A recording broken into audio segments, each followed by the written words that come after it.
Hello, everybody. Welcome into the GSMC Sports Podcast. I am your host, Jeremy Lapidus. Today, joined by Jake and Mehrob. We have a lot of stuff to get into. Some big news surrounding the NBA Finals. Game 4, tipping off in just about 30 minutes. We'll preview that game. We'll talk about NFL coaches on the hot seat. Take a look at a crazy day in hockey after the Oilers yet again come back to take Game 4, as well as much more later on. But before we get into any of that, remember, if you would like to be an even bigger part of the show than you already are, all you need to do is go to gsmcpodcast.net. Or if you're on YouTube, you can use that super chat feature. If you do either of those two things, a message should pop up on the bottom of the screen for you, me, and everybody else around the world to see. If you do have a burning question about sports, anything at all that you would like to ask, go ahead and throw that in the comments. Throw it in the chat. I will get to it as soon as I possibly can. I appreciate everybody so much for sticking around, talking some sports with me here on a beautiful Friday, June 13th. Spooky day today, everybody. But like I was saying, we're going to get into the NBA Finals here. Jake, Mehrob, first of all, how are you guys doing today? Absolutely fantastic. How about yourself? Big Friday, ready to get this week over with, but we have a big finals game tonight, a game that could very well decide what happens the rest of the way. We have not seen all but one team have failed to come back from a 3-1 deficit in the NBA Finals. Of course, LeBron-led Cavaliers back in 2016 did it. Famous situation over there, but it's most likely put to bed if they go up 3-1 in this series. We have seen adjustment after adjustment after adjustment from both of these teams over the entirety of this series. It's punch, counter punch here. One of the big counter punches from the Pacers in Game 3 was that defense. They played press defense, especially against guys like Shai Gilgeous-Alexander. What is the counter punch here, Mehrob, for the Thunder to get back in the Pacers to get it to 2-2 in a game that really feels like must win? Yeah, Jeremy, if the Thunder want to have a chance to win Game 4 tonight, they need to first of all, they need to find a way to get Shai Gilgeous-Alexander going early on. I know we saw a lot of Andrew Nembhard playing that press defense that you were bringing up, and that was a big reason why he was held to just 24 points in Game 3. After averaging 36 points in the first two games, being held to 24. It's just, they're going to need to figure out a way to crack that Pacers defense, and a way to do that is utilizing better offense, utilizing that depth. Aaron Wiggins isn't going to need to have a big time game similar to the way he did in Game 2. A guy I'm looking at, two guys. It seems either in this series, it's been either or in this series. Both of these guys need to show up, in Chet Holmgren and Isaiah Hartenstein. If the Thunder want to win tonight, they need to utilize that double big, because that is what the Pacers are doing, and they're playing it they're performing to a T right now with Miles Turner and Pascal Siakam. They need to figure out a way to combat that, and the best way to do that is to match that energy, match that offensive efficiency. So those are the two guys with Aaron Wiggins, and then the head of the snake in Shai Gilgeous-Alexander needs to show up. We got on Tyrese Halliburton after his first two games, not playing complete games and struggling a little bit. This time we're kind of getting on the MVP. He is young, but these are the moments that you got to step up and show up to leave that type of resonating impact on your team. Yeah, and there are a lot of questions that are left after Game 3. The Thunder had 19 turnovers in that game. That kind of goes with that press defense. They needed to take better care of the ball. But trends in this game, the Thunder, as we talked about, haven't lost back-to-back games since April. They haven't lost back-to-back games since April. It's been a very, very long time. But they have just a 500 record on the road in these playoffs. They were a pretty good road team. Obviously, when you win 68 games, you're not going to struggle too many times, home or on the road, in the regular season. But Jake, what is different in the playoffs? Obviously, the environment is a lot, and with that environment being so loud in Indiana, how do they combat that? How do the bench players especially step up when they need to on the road? It's tough when you're in the real life version of Hoosiers. I mean, this Indiana crowd though, it's no joke. Honestly though, this state, they've been hungry for a team that has been this good to compete for an NBA championship. And now you're up 2-1 going into a crucial game 4. That place is going to be rocking tonight. It's going to be absolutely electric. In terms of bench for Oklahoma City, I'm looking at the guards here. Can Alex Caruso outplay TJ McConnell? We saw in game 3, TJ McConnell, 10 points, 5 assists, but 5 steals in that game, making a huge impact on the defensive side of the ball. Can he continue that and maybe outplay Alex Caruso, who I think has had a better series? We could probably all agree with that one. But can he continue that trend and kind of at least keep those guards at bay for Oklahoma City so that Tyrese Halliburton, some of these other guys for the Pacers, the Andrew Nemhards, the Aaron Nesmiths of the world can kind of take over? And there's a lot of guys like that on both of these rosters. And one of the things that we've seen consistently, there hasn't been too much consistency in this series with the way that they've played out. But one of those things that has been consistent that we have seen is the pattern of success. Early on, it's going towards the Thunder. They are plus 23 in the first quarter when you combine all 3 games. But they can't quite finish in this. And it's weird to me that they're a team that struggles to finish, because if there was one team that I thought could handle the Pacers' pace because of the depth that they have, it is the Oklahoma City Thunder. And yet we've seen in the fourth quarter, they are now minus 27 over the 3 games. That is not good. It isn't good at all. It's something that has kind of been the most shocking part of this series to me, is that they can't finish. And I don't know what needs to change for them to finish, but Mehrob, something does have to change. Yeah, something definitely needs to change, and it needs to start with when I want the first thing. Let me take a step back. The first thing that they need to clean up after game 3 is their free throws, and I brought this up at the end of the show yesterday. Yeah, when we were talking, the Thunder missing 6 free throws in the last 2 minutes of the game. You cannot have that, especially with the way that the Thunder were playing, trying to make a comeback over the last 5 minutes, cutting the lead down to 5 points at one point. You're at the free throw line. You have 2 free throw shots, 2 freebie shots to cut it to a 1-possession game, and you go 0 for 2 from the line. Jalen Williams cannot miss those free throws. So that's number 1. Outside of that, I think at the end of I think this speaks more to Indiana in a way. I'm going to flip the conversation a little bit, because I think this is why I said Rick Carlisle is going to be such an X factor for this Indiana Pacers team. Mark Daigneault and these Thunder have not even, this was the first year that this Thunder team was even in the Western Conference Finals. They make it out of the Western Conference Finals. This is their first NBA Finals, going up against a guy in Rick Carlisle that's been to 6 NBA Finals. This is his 6th NBA Final. They just got swept last year by the Boston Celtics in what was a crazy series. This is just a more experienced Indiana Pacers team, and I thought, especially if these Pacers just hang around, this is gonna. I could see the recipe for disaster. So it's kind of formulated the way I thought it would, but it's just going to be about how the Thunder can react to it now. Can Shea kind of clean it up? Can the guys kind of come together and make crucial stops, get big stops? Because these Pacers are just rolling all over them on the offensive end in close games. To your point, Rick Carlisle has been incredible. Like, just the way that he has coached this team. We talk about that punch counter punch earlier on in this segment.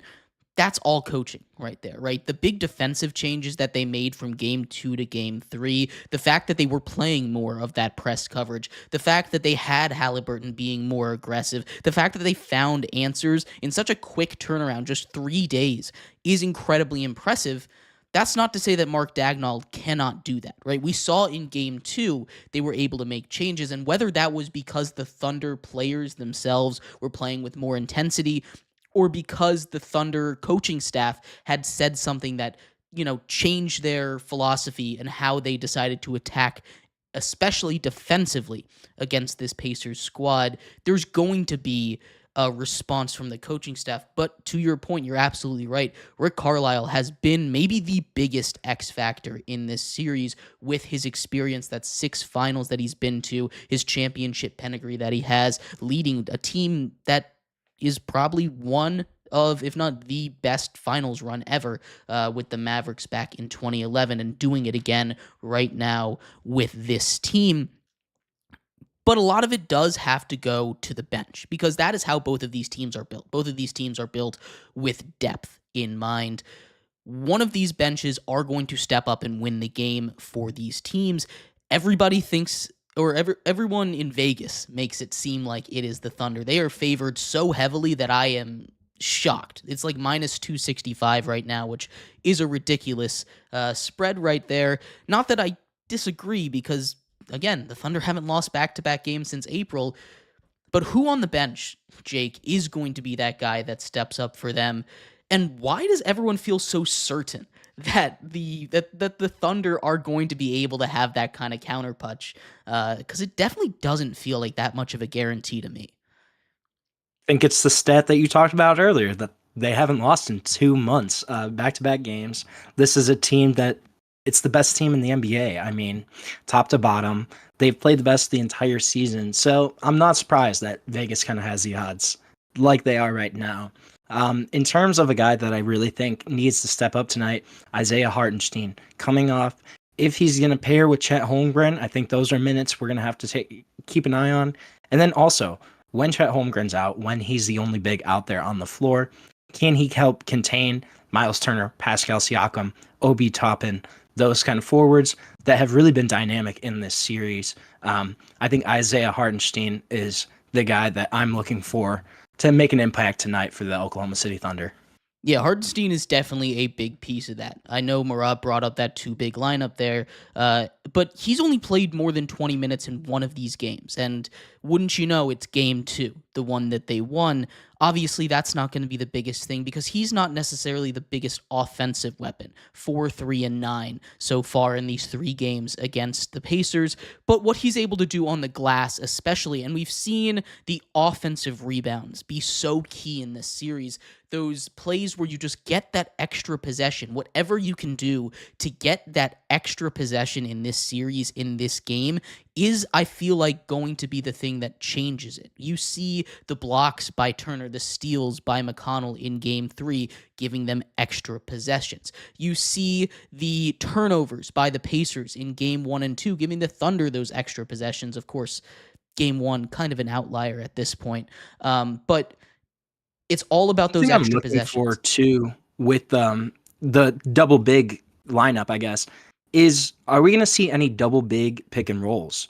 Chet Holmgren as the ball handler, initiator of the offense, using Isaiah Hartenstein. Those are 2 bigs that really have almost guard-like skills.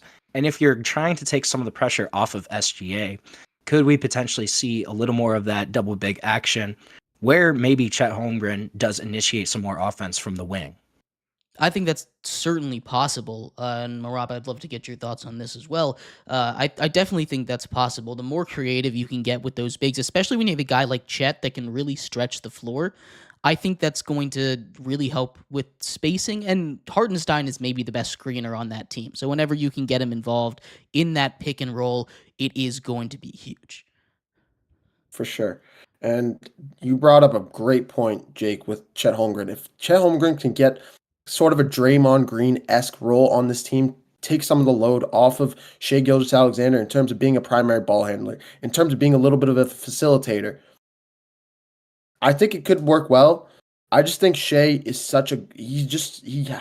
every time I watch this Thunder team, he always has the ball in his hands. You never see anybody else. Jalen Williams sometimes, but outside of Jalen Williams, you don't see anybody else really dribbling the ball up the court. If they can utilize that pick and roll action, and Shai can use some off ball skills, get himself open, take it out of the Steph Curry playbook a little bit. If he can utilize that speed, I think that would be really good. But I think it needs to come down to a Jalen Williams really to be that primary ball handler to take some of that load off. I just think so. I think it's more realistic. Mayor, do you think if Shea, like if they continue kind of running this offense entirely through Shea, do you think there's kind of a limited ceiling there where eventually everything's going to kind of shut down? Or do you think Shea can kind of power through that and he's just that good to where he's always going to be that offensive hub? I think in this series, it's being put to the test with Andrew Nembhard. The way that Andrew Nembhard is guarding Shea, especially in Game 3, is and the way that this Pacers team is built, it's not going to get worse. They're just going to learn more and about how to guard Shea. And unless Shea changes his ways, it's just going to get worse for him. You saw 24 points in Game 3. It could be 20 points in Game 4 if he doesn't change. 15 points in Game 5 if things don't change. He just needs to find a way, because especially with the ways the refs are calling the game now, not calling some of those ticky-tacky fouls that Shea was getting early on in the season, I think he's going to need to figure out a way to play more off ball. And that's what they're trying to push to. That's the Pacers' philosophy. They're trying to get the ball out of Shea's hands. And that's the way to beat the Thunder. It really is. You talk about ball denial on one end, but it's kind of a similar strategy on the other end when we're talking about a guy like Tyrese Halliburton. He's not necessarily the guy that's going to drop 40 points in a game like Shea is, but what he does with the ball is in his hand, especially as a facilitator, is equally, if not at sometimes more dangerous, because you just have no idea how he's going to create for you. He was a lot more aggressive in Game 3, Halliburton was.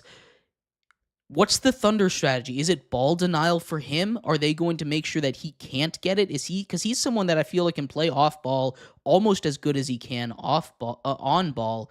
What's the strategy to stop him from taking down the Thunder like he did in Game 3?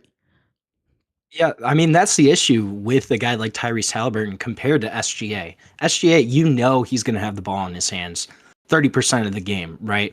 That's how the Thunder kind of operate their offense. The issue with Tyrese Halliburton is he can contribute to winning basketball in so many different ways. He doesn't need to have the ball in his hands every single possession. He can kind of work off of the ball and impact different ways, back screens, cuts, just different kind of ways of moving around throughout the offense that's still contributing, but not necessarily maybe he's acting as that hub on the offense. So I don't know if it's necessarily maybe denying the ball from Tyrese Halliburton. I think more so just trying to limit his impact. And then two, if you really can put pressure on his supporting pieces, I think Tyrese Halliburton is a guy that needs his supporting pieces more so than SGA does, just to kind of get in a rhythm and be able to play off of those guys. I think that really helps Tyrese Halliburton's game overall. And if you're able to kind of limit maybe a Miles Turner or a Pascal Siakam and put a little more pressure on Tyrese Halliburton to where he has to perform in the second quarter and the third quarter, I think that might be a better strategy almost, is trying to put the pressure on Tyrese Halliburton compared to taking the ball away from him. And then, Mehrob, I'll leave this segment off with you. You're Mark Dagnall here. What is your big fix to win this game that is a must-win for the Thunder? Get your bench going early and pray that the Pacers miss shots. I don't know what else to say, because the way that the Pacers are playing, the way that Tyrese Halliburton is running the offense, Shea needs to take notes on how Tyrese is playing off ball, because that is the way that Tyrese is making the guys around him better. When you have guys like Aaron Nesmith that can go off for 30 points, Obi Toppin go off for 20 points off the bench. TJ McConnell kind of does it himself, but all around, he makes the guys around him better. And then in the fourth quarter, he says, "Give me the ball. I'm gonna get us a win here." That is how Tyrese Halliburton plays. He's very pass oriented first, and that's what Shea needs to do more. He needs to learn how to play off ball. And yeah, if I'm Mark Dagnall, I'm definitely trying to get the bench going. Aaron Wiggins, Isaiah Hartenstein, these guys need to figure out a way to make their offensive presence known, rebounding. Just find a way to take control of the game in your own way. Rebounding, scoring, getting to the free throw line, defensively, some way. Find a way to make an impact, and that's how you can win games here. Make your free throws. All this talk here, all about getting that. I'm taking the Thunder in this one. Backs against the wall, the more desperate team tends to get it done. Start with you, Jake, then Mehrob. Who do you have in this one? And then we're moving on.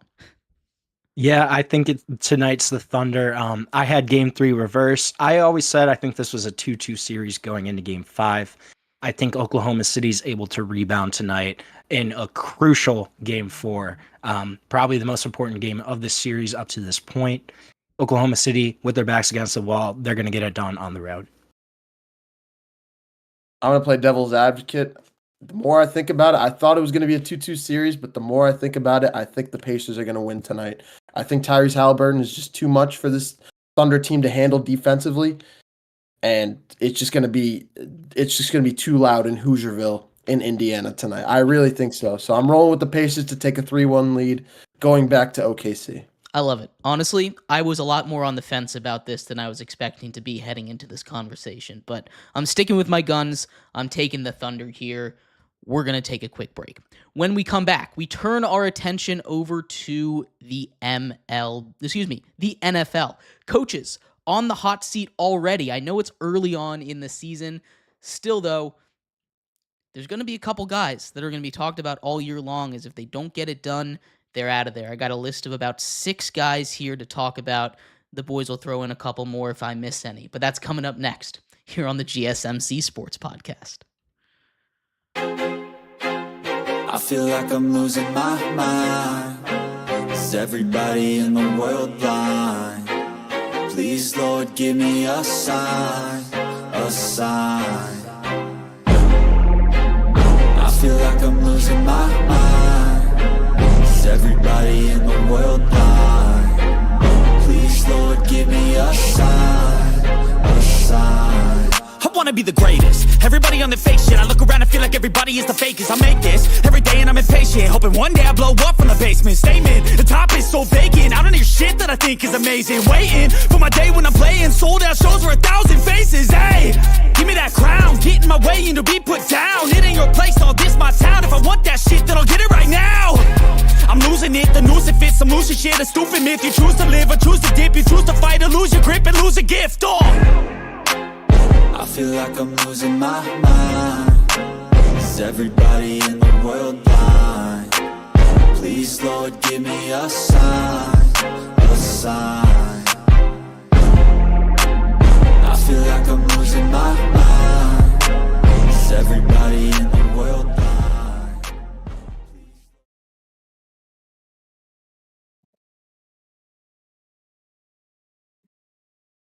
Welcome back to the GSMC Sports Podcast. I'm your host, Jeremy Lapidus. Today is Friday, the 13th of June. If you were just tuning in, we just went over everything you're going to need to know about the Pacers versus the Thunder. Game 4 tips off in just about 10 minutes. Jake in the comments here has the Pacers as well, so we do have a split room. If we include the commenters here, split room, big game tonight. In this segment, we turn our attention over to the NFL. It's a long time coming till the season, still about 80 days, but there are plenty of coaches that already feel like they're on the hot seat, like they could get fired really early on in the season. There's a couple guys I have singled out here. We're going to talk about them in just a second, but before we do, remember, if you would like to be an even bigger part of the show than you already are, all you need to do is go to gsmcpodcast.net. Or if you're on YouTube, you can use that super chat feature. If you do either of those two things, a message should pop up on the bottom of the screen for you, me, and everybody else around the world to see. If you do have a burning question about sports, anything at all that you would like to ask, go and throw that in the comments. Throw it in the chat. I will get to it as soon as I possibly can. I appreciate everybody so much for sticking around, talking some sports with us here on a beautiful Friday, June 13th. But like I was saying, we are going to get into some hot seat coaches here, and we're going to start off with the one that Jake has thrown in there in the comments here. Mike Tomlin is a very, very interesting case here because he is a guy that has been one of the best coaches in the NFL for a very long time, right? He has a very famous statistic where he is one of the only coaches ever that never had a losing record. Like the worst he's had is 500. He has been the model of consistency in the organization that has been the model of consistency, but that's kind of soured a little bit when it comes to Pittsburgh. They're taking another stab on a veteran quarterback, trying to solve that position that they just cannot solve for the life of them. Aaron Rodgers comes in now. This feels like the last call for him, for the Steelers, and for Aaron Rodgers all up in one. I don't know if he gets fired here mid-season, but if they don't win a playoff game, regardless of if they make the playoffs, Jake, do you feel like he is gone? What's that level of security are you at with a guy like Mike Tomlin? Certainly an interesting situation over in Pittsburgh. Obviously, this is a guy that is one of the most successful NFL coaches that we've seen in recent history. You brought up the stat, he's never had a losing season over 20 years as the Pittsburgh head coach. But at the same time, it almost seems like this relationship might be kind of running its course. The Pittsburgh fan base is really not happy with Mike Tomlin right now. And I can see why. It kind of seems like every single year we know exactly what we're going to get out of the Steelers. We're going to get 9, maybe 10 wins. We're going to get to the first round, then we're going to lose in the first round. And it just kind of seems like rinse, repeat for Pittsburgh the past 4 or 5 years. I think next season is certainly kind of an interesting inflection point. If they really struggle this year, and you have a loaded 2026 quarterback class, it's certainly very possible that Pittsburgh cuts bait on Mike Tomlin, drafts a rookie quarterback to pair with a new head coach, and just says, hey, we're going to go from here. I think it's very possible. I personally am not a huge fan of the fire Mike Tomlin train. I just think this guy's proven he can be a successful head coach in the NFL for too long, but I can understand kind of the sentiment right now. And I think it's very possible if we see Aaron Rodgers kind of take over in Pittsburgh and it has a negative impact, especially on their performance as a team, it's very, very possible that Mike Tomlin gets fired, and I think the pressure's really going to be on for him. Yeah, it's one of those situations where, the grass isn't always greener, but there is definitely an argument, Mehrob, for this to be the case. What side are you on? Because this is probably the hottest debated coaching situation in the league right now. It really is one of the hottest debated. It's so back and forth. It's 50-50. It's the old guys that are just like, he's been there for so long. He brought a championship to Pittsburgh back in the day in 2010. He consistently brings you to the playoffs. He doesn't give you a losing record. But then you have the new gen that are just like, you need to rinse you need to rinse the old generation. You need to get rid of some of these guys and just rebuild. And you just need to blow it up. It just feels like this team isn't really growing, but it's not regressing either. It's just constantly flatlining. And we saw that one year where the Steelers were undefeated before playing the Washington Commanders back in the day. I think it was 2020 when that happened, and they ended up losing to the first round then. It just feels like it really just feels like this team is just lateral moving, and especially with the signing of Aaron Rodgers, it kind of ticks some fans off just because this guy's reaching 42 years old. You kind of want to bring in a new quarterback, a young quarterback to grow with the new team. It just feels like another, yet again, lateral move. So real quick, I want to bring up, you brought up that 2020 season. I think that was a huge turning point for Pittsburgh because if you think back, Pittsburgh was 11-0. They were the best team in the NFL. Then they lose out. They lose 5 straight, and they lose in the first round of the playoffs. So they end up, after starting the season 11-0, finishing 11-6, getting bumped out of the playoffs in the first round. And then every year after that, we haven't seen them get anywhere near that level. I think 2020 was a really big turning point for Pittsburgh. And if Mike Tomlin does get fired, I think a lot of us are going to look back on that kind of time period as the time when everything kind of started going downhill in Pittsburgh. The other thing that also just kind of coincides with that is the retirement of Ben Roethlisberger. Right? That was his last season, and that's kind of been the point from 2020 on, or really the post-Roethlisberger era, where they've really struggled to find a quarterback. And some of that is on Tomlin for sure, right? He's not like not making those decisions in the front office. He's been here long enough that he's earned the right to say, hey, I think we should do this at the quarterback position. And maybe he doesn't have final say, but if they're going over his head and not letting him have any input, that would be just insane at this point with what he has done. I'm more on the side of let it ride. Again, the grass isn't always greener, but it's not going to take a lot to push it over the edge for Pittsburgh, especially with the way that those fans are. One bad season, and I think he's gone. Outside of him, there's a couple of obvious names on this list, right? We'll start off in New York with the Giants. Brian Daboll is maybe on the hottest seat that I have ever seen. I don't know how he's even sitting on it, if I'm being completely honest. It's shocking that he survived the offseason a little bit. I'm happy he did. I think he's a really good head coach. But this is not going to work because the Giants have the hardest strength of schedule, one of the hardest strengths of schedule in the history of the NFL. And if he doesn't prove something with the craziest quarterback room that I've seen in a long time of Jameis Winston, Russell Wilson, Tommy DeVito, and a rookie Jackson Dart, I mean, he's gone. And I don't know what you're supposed to do, but it just feels like we're starting over next season with a fresh slate, regardless of what happens here. Jake, is that your feeling on this situation with the Giants? I mean, if they can figure out how to play 3 defensive ends at the same time, maybe this season's saved for the Giants. You do have a really scary pass rush there in New York, but you're right. The pressure is certainly on Brian Daboll.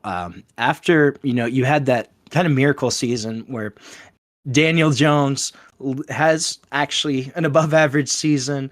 Giants win 9 games and the vibes are high in New York. And then since then, we've kind of seen the downhill of the roller coaster. This offense, though, they're going to need to show something this year. And if that's not the case, Brian Daboll and Joe Sheen are both gone. The front office has to be gone here, too, in New York. It's going to be interesting kind of who wins out in this quarterback competition, who actually gets snaps in New York, because I think it is going to be on the offense's play. Brian Daboll was an offensive guy. That's why he got hired originally in New York. If he can kind of improve that offense a little bit, you also have Cam Scatterbo in there. I love Cam Scatterbo. New York really honestly had a pretty solid draft, I thought. But it's going to be a rough year for Brian Daboll. You said the strength of schedule. They're going to need to figure something out on the offensive end of the ball, and they have some weapons there. So there's a little bit of hope, but going to have to show something. There's a couple guys, like you said. Malik Neighbors still there. I mean, that O-line is better than people give them credit for. You have Andrew Thomas. There's a really great left tackle. And then on defense, that pass rush has potential to be really, really scary. I mean, if Kayvon Thibodeau is a baller, if he can kind of put everything together, Brian Burns, and then Abdul Carter is one of my favorite players from this year's draft class. I think he's an absolute stud. If you're able to kind of figure out all three of those guys together, that could be scary. You combine that with Dexter Lawrence, maybe the best defensive tackle True. in the game. That defense is really good, but you can only win so many games when your offense is putting up 10 points, right? And it seems like Russell Wilson is going to be the starter for the Giants, but really anything could happen later on in the season. That one is the most obvious hot seat. Mike Tomlin is maybe the most curious hot seat, but there's a couple of other guys. I've got 4 guys on my list here that I personally feel like are on a hot seat, but I don't really know how hot those seats really are. It really depends on how they do this season. So I'm just going to give you a list of 4, and we'll start with you, Mehrob. Which one of those guys is on the hottest seat between Mike McDaniel with the Dolphins, Zach Taylor with the Bengals, Shane Steichen with the Colts, and then Brian Schottenheimer with the Cowboys as well. I know he's a first-year head coach, but it felt like a rushed hire to me.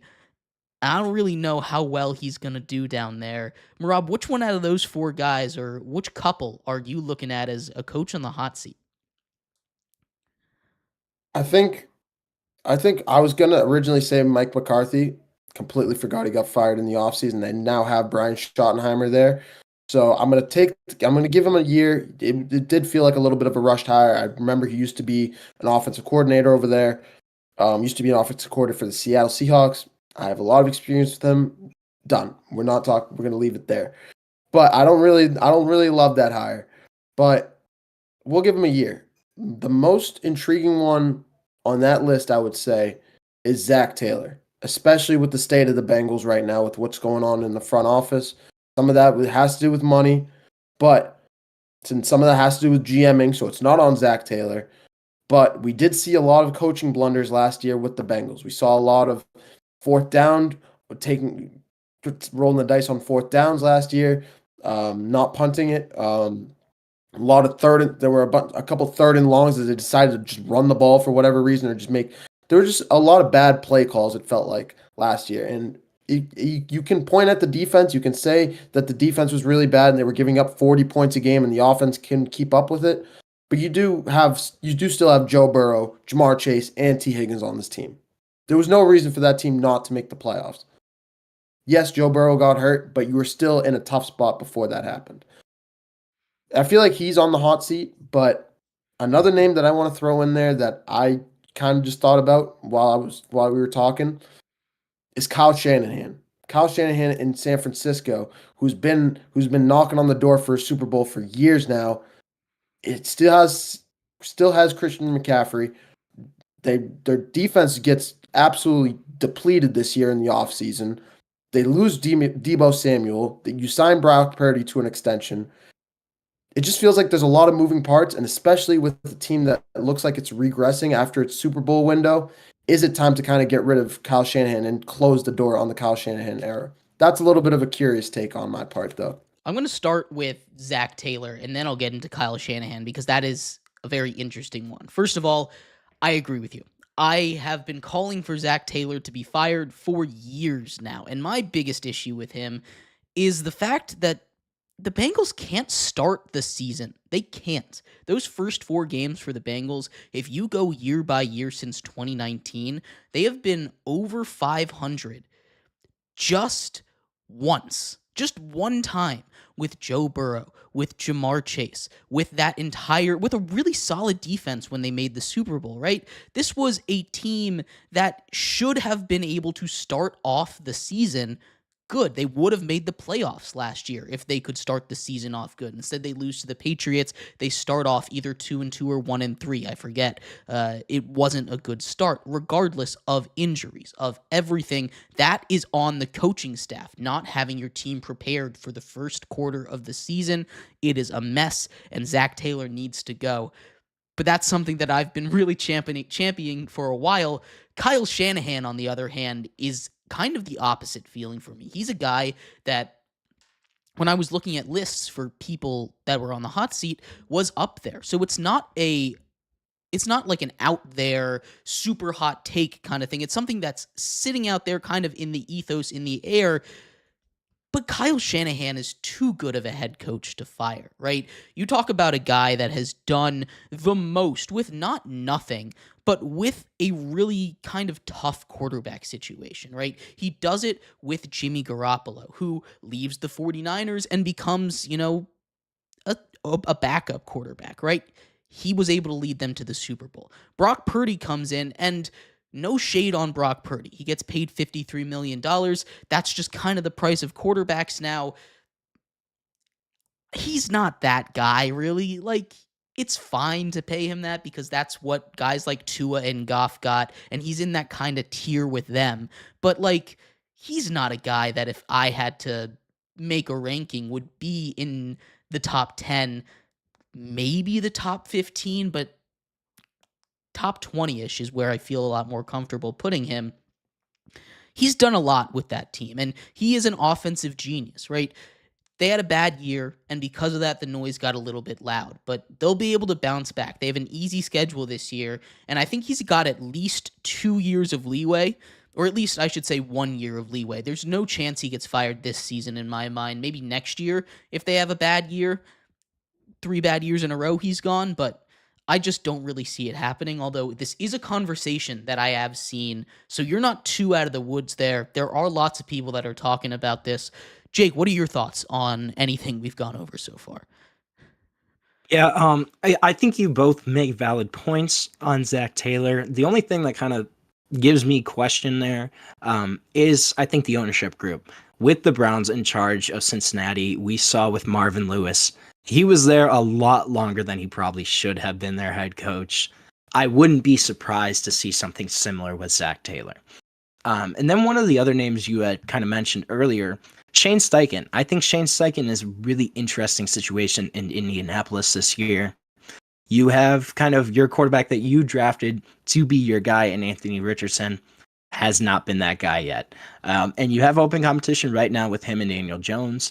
If they have a tough year again, in a winnable AFC South, I think, yes, you have the Texans, yes, you have the Jags, but both of those teams have question marks right now. And the Colts aren't that far off from either of them. If they struggle really badly again this year, I think it's very possible that Shane Steichen is out as the Colts head coach. Also, we got to think about Jim Irsay just recently passed away. His daughter's now taking over. So yes, the Colts are still in the Irsay's family, but you have somebody else in charge now. Maybe they want to bring in their own coach. If Shane Steichen really struggles again this year, I think it's very possible that Indianapolis goes in another direction. Yeah, absolutely. Shane Steichen is made the list simply because of all of those reasons that you brought up. Anthony Richardson hasn't really worked out, and that's not necessarily on him. It's a combination of him and GM Chris Ballard over there, who both of them I think are very good at their jobs.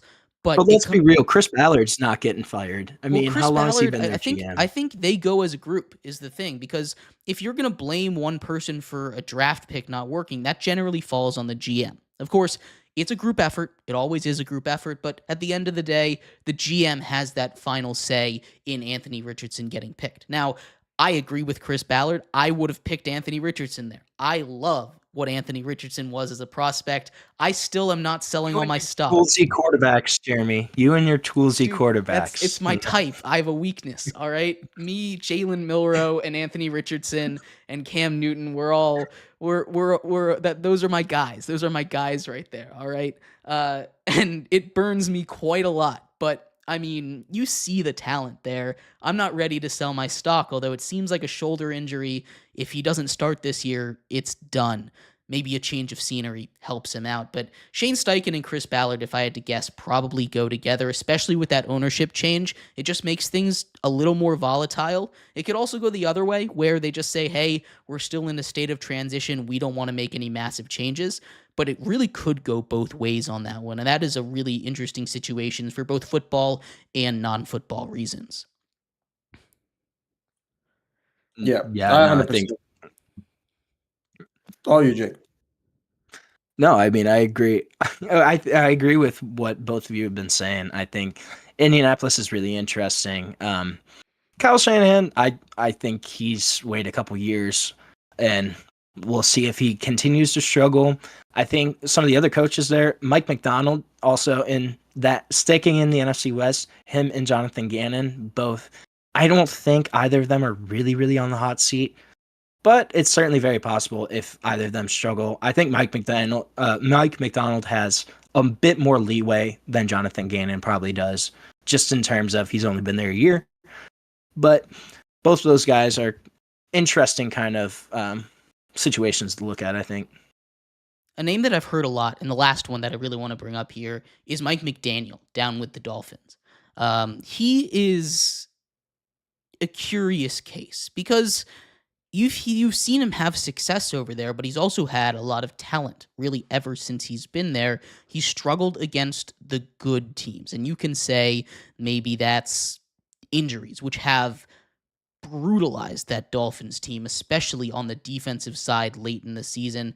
They've lost a lot of talent over there, though. Tua, his injuries haven't helped, but even when he's healthy, they've struggled against the good teams. At what point is that coaching, is that culture, and at what point is it the players? Where do you draw that distinction? And Mehrob, is it causing problems for Mike McDaniel? Is he really on a hot seat there? Because it feels a little lukewarm to me. It definitely feels a little bit lukewarm just because you have a team with Tua Tagovailoa, you have Tyreek Hill on the side, you have Jalen Ramsey anchoring that defense. You have a bunch of good prospects outside just not only just Jalen Ramsey, but that defensive line is pretty strong over there in Miami as well. When you're looking at Miami, I think the lack of playoff success is also kind of hurting him a little bit. The injuries. One other thing I kind of want to bring up, but I mean, you're playing in Miami. His issue with playing in the cold. How many times have we seen Miami struggle to play in Kansas City, in Green Bay, in Buffalo? Buffalo's in your division. You have to go up to Buffalo. Sometimes you have to go up there in November and December. When you're consistently losing to that team, at some point or another, it's like the same way I'm trying to connect it. It's the same way. Okay, I can't connect it. But when you have a defensive rival, I'm trying to think of something.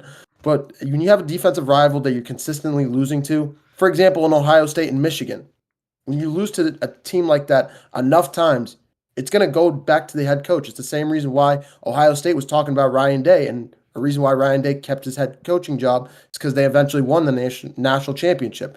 You lose to the same team over and over again in the division. You don't have playoff success. Eventually, your seat's going to get a little bit. You got to get a little bit of the hot seat over there. If you had to put a number on it, Jake, how many coaches get fired? Oh, I don't know. 4 or 5, I think. It's normally a probably pretty safe number. Could be on the low end. I do agree with what you said, though. They got to start drafting some guys that can play in the cold, though. I mean, you got to go to New England. You got to go to Buffalo. You have to go to New York. A lot of the time, those divisional games are late in the season. So you're going to have to go play Buffalo in December. It's going to be cold. You can't have a quarterback that can't throw in the cold. Yes, you do play in Miami, but then right when you get to the playoffs, when you get to crunch time, you have away games in Kansas City, in Buffalo, in Baltimore, in Cincinnati, in places that it's not going to be warm in January. So you have to have guys that can perform there. I think it is kind of a silly discussion, but at the same time, it's also kind of valid because we've seen them struggle time and time again in the cold. Yeah, I mean, climate goes both ways, right? You talk about the sun in Miami, how they built that stadium where the away team is just baking all day. They get their own little advantage, but it comes with a disadvantage, getting used to living in 70, 80, 90-degree weather, then having to play in short sleeves in -2 degrees up in Green Bay. It's not fun, and I don't necessarily blame them for not having fun in those conditions, but it's a tough little transition. Part of the game, though. It's a part of the game. It's part of the game. It is. You got to be used to it. You have to be used to it. But speaking of the cold, we've got a sport going on that is built for the cold in the NHL. Game 4 just took place between the Panthers and the Oilers. What a series we are being treated to in both the NBA and the NHL finals right now. 3 out of 4 games in the NHL finals have gone to overtime. We'll talk about Game 4 there. Another crazy comeback from the Oilers coming up next here on the GSMC Sports Podcast. Looking for your daily fix of sports talk without having to pay for it? GSMC Sports Network is available on YouTube. Just search GSMC Sports Network. Get your fix of daily sports talk shows on YouTube, absolutely free. NFL, college football, NBA, MLB, MMA, UFC, fantasy football, and so much more. GSMC Sports Network has shows running all day long, with new sports shows starting every 2 hours. Just like on your favorite cable sports channel, except GSMC Sports Network is absolutely free. Just search GSMC Sports Network on YouTube to catch one of your new favorite shows, like the GSMC College Football Podcast, Chip Shot Football Podcast, Hoops and Heels Women's Sports Podcast, GSMC Basketball Podcast, and so many more. Check it out for yourself. GSMC Sports Network, now available on YouTube absolutely free. Search GSMC Sports Network on YouTube right now.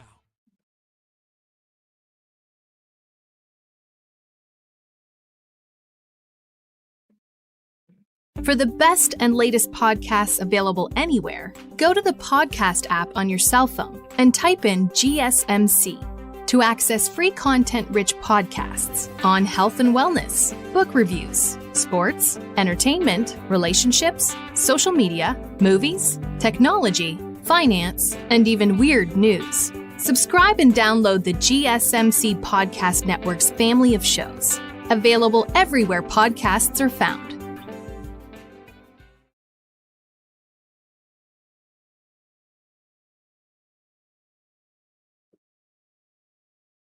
Welcome back to the GSMC Sports Podcast. I'm your host, Jeremy Lapidus.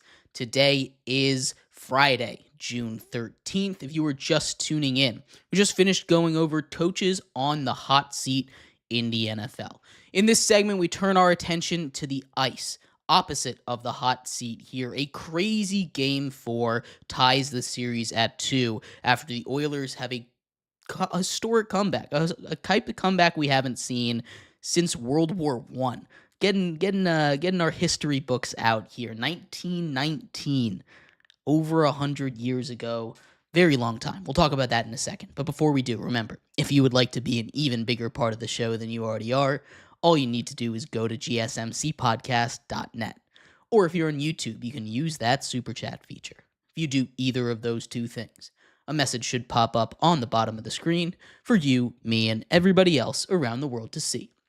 If you do have a burning question about sports, anything at all that you would like to ask, go ahead and throw that in the comments. Throw it in the chat. I will get to it as soon as I possibly can.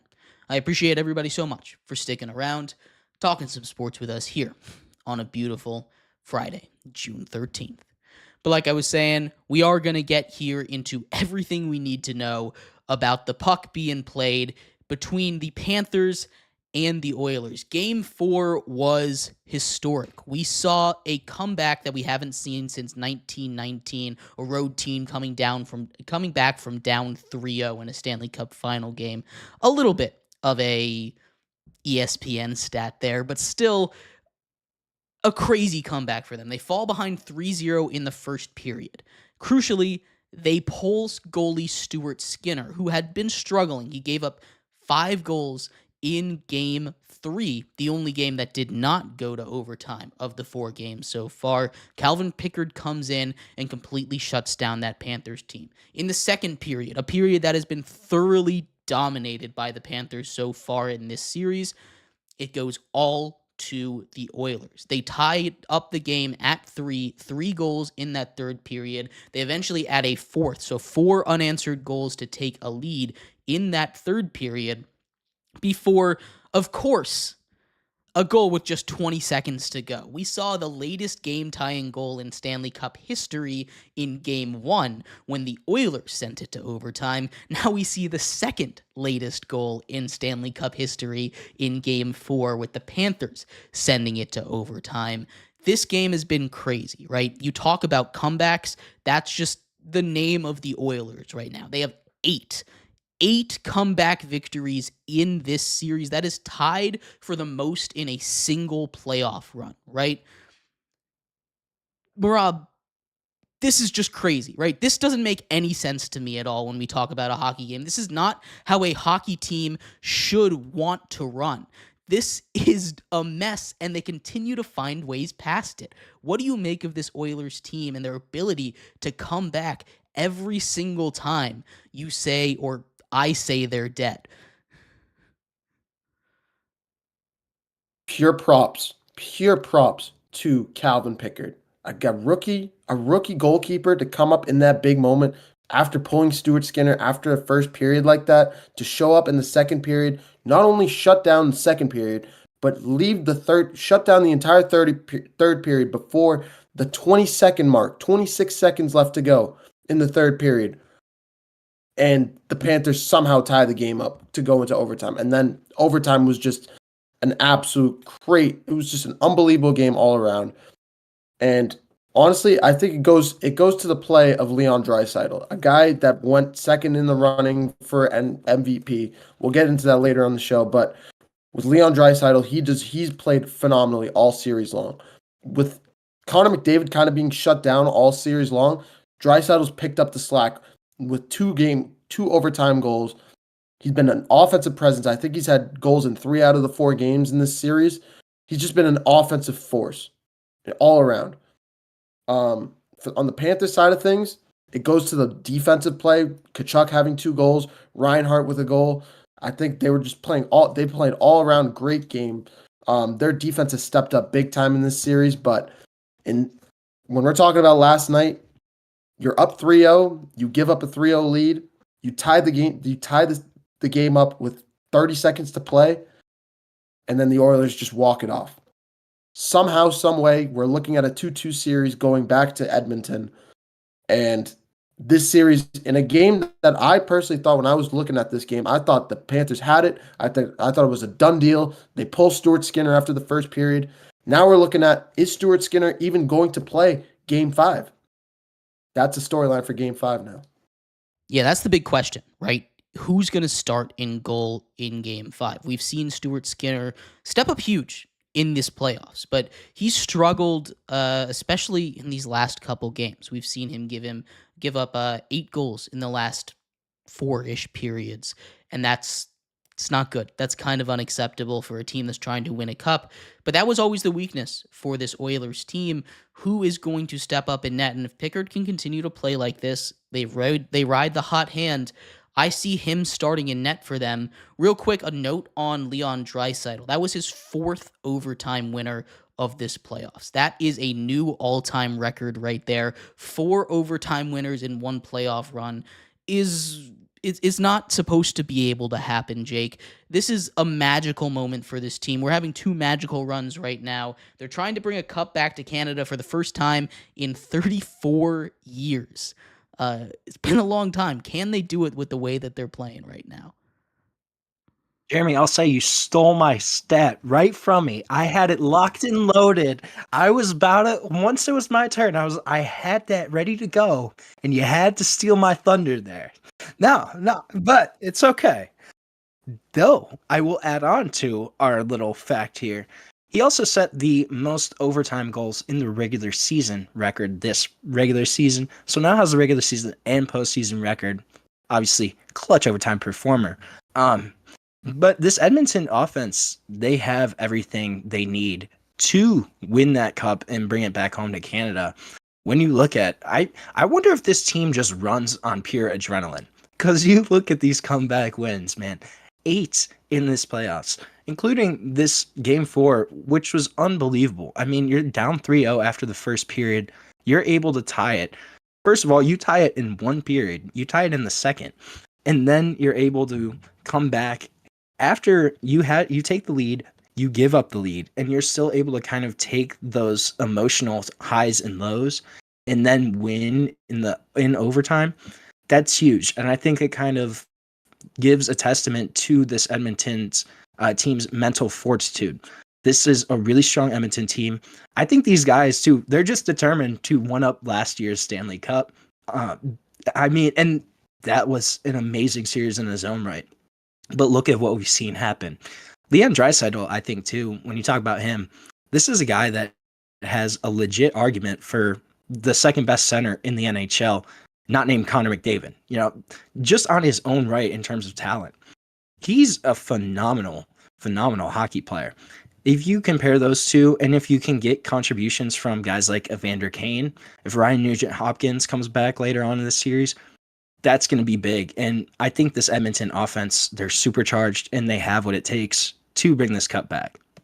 Yeah, they absolutely do. And that cup that cup loss last year left, I'm sure, an awful taste in their mouth. I'm sure the ability to get revenge, not just for losing the cup, but doing it against the same team, makes them never give up on these games. And that's kind of a trait that is important for champions in any sport. We see it with the Oilers, we see it with the Pacers here, where they're never really out of a game, regardless of what the score is. It really is just incredible. But it's going to have parallel I kind of just thought of. Sorry, a parallel I just thought of is the Warriors Cavs from 15-16. You think of Warriors win that 2015 series, Cavs come back in 16, and then they're able to kind of take that momentum and capitalize on it, win their first NBA trophy. Can Edmonton win Canada's first cup in over 30 years, kind of riding the same momentum? Yeah, and I mean, that storylines aren't just for the media, right? Storylines are here because the players care about it. Like, you don't get a lot of inflammatory quotes from hockey players, right? They're a very silent bunch. They work hard, they put their head down, they play through injury, but this, you can tell this means something to this Edmonton team, this series does. The way that they're playing, the effort that they're putting in, what it means to potentially not just bring a cup back to Canada, but just get Connor McDavid a cup, because if that guy goes cupless, I mean, what does this sport even come to? He's arguably the second greatest hockey player of all time, right? And maybe he's not quite there yet. I saw a couple people talking about potentially him being better than Gretzky, which is wild. It's not true. It's not happening. But like, the fact that some people felt confident saying that online and posted it, it shows you how good of a player that he is, right? Or maybe it shows you how little they know about Wayne Gretzky. But there's a little bit of a gap there, right? This is something that you can't really put into words how impressive this Oilers run has been. You can look at the numbers, you can look at their comeback wins, but it's hard to come back in hockey. It probably is the hardest sport to come back in, just because momentum is such a huge thing in that game. And everyone skate hard, especially that Panthers team. They will hit you if you give them the chance. You don't want to give them a chance. How flat that Oilers team was. I'm thinking maybe that fight at the end of Game 3 really helped them get into gear, because if they came out, I was really worried after that first period. Losing 6-1, going down 3-0, that's 9-1 in the last 4 periods. It's tough to come back from that in hockey, and yet they completely flipped the script, and now they have all the momentum and home ice advantage heading back to the barn up in Edmonton for Game 5, Mehrob. Yeah, and I think it all ties back to how I started this segment off. It all ties back to Calvin Pickard. The way he was able to turn the tide for this Oilers team, to be a statue, to be a wall in the net for 2 and whatever, however much of a fraction you want to put on that, before the 26-second mark of the third period. It was a crazy game all around, and I really think if the Oilers are able to come back in this series from a 2-1 deficit, if they're able, I think first of all you need to win Game 5. If you even want to smell a comeback, you need to win Game 5, and you need to put Florida on their heels. But you also need to shut down the net. You can't give up 5 goals. You can't give up a 4-goal game. You need one of those 2-0, 2-1, 1-0 games out of Calvin Pickard. And it's going to take a lot, especially out of this Panthers team, with their offense, with their defense. But it's going to come down to Calvin Pickard on the defensive end, I think, in net. That's what it comes down to in these momentum shifts. Yeah, and you talk about winning Game 5 regardless of what it's at. When you break that 2-2 tie, you win 80% of those series. It's a lot easier to win 1 of 2 than it is to win 2 of 2, especially so late into a grueling season like hockey. But we'll get more into that when we preview the game coming up later on, probably on Monday. But regardless of that, we're going to take a quick break. When we come back, we turn our attention over to the UFC, a big fight headlined by Usman versus Buckley on Saturday in Atlanta. We'll talk about that, the main card here, coming up next on the GSMC Sports Podcast.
Welcome back to the GSMC Sports Podcast. I'm your host, Jeremy Lapidus. Today, joined by Mehrob and Jake. If you were just tuning in, we just finished going over Game 4 of the Stanley Cup Finals, a historic comeback for the Edmonton Oilers to tie the series up at 2, heading back up to Edmonton.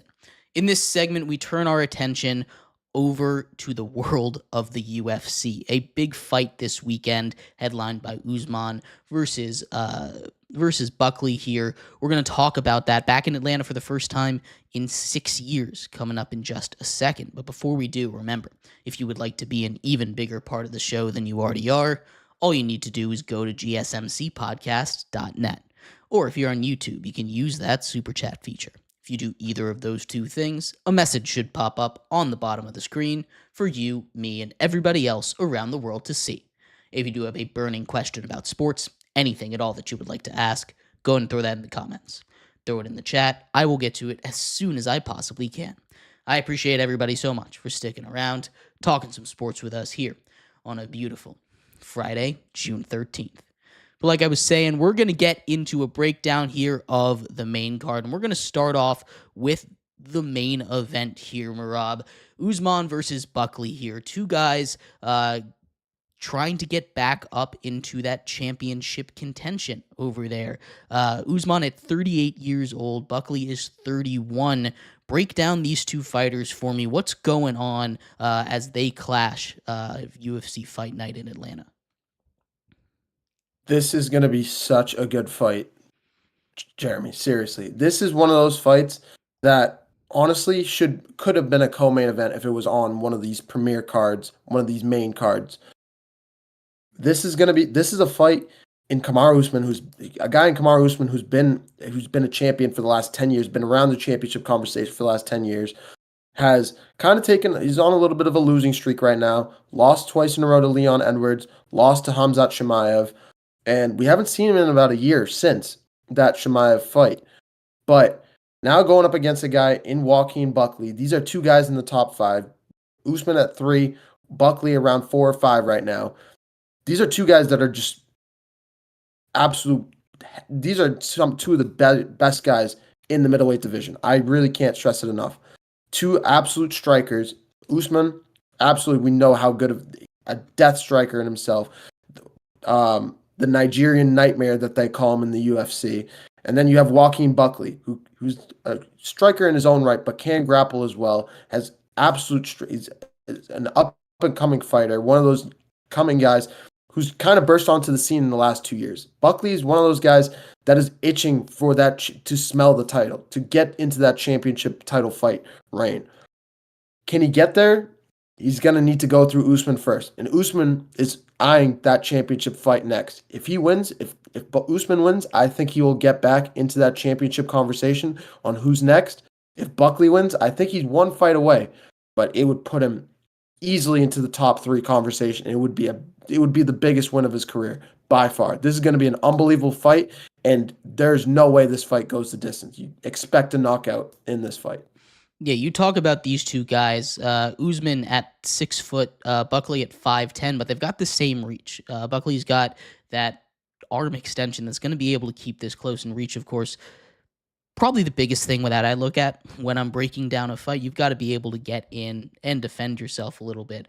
But that weight disparity, I think, is going to be one of the things to watch. I know Usman is 7 years older, but he's also got 12, 13 pounds on Buckley. We'll have to see on the official weigh-in, but that's something that could affect this fight a lot. Jake, what do you look at when you're talking about this main event here?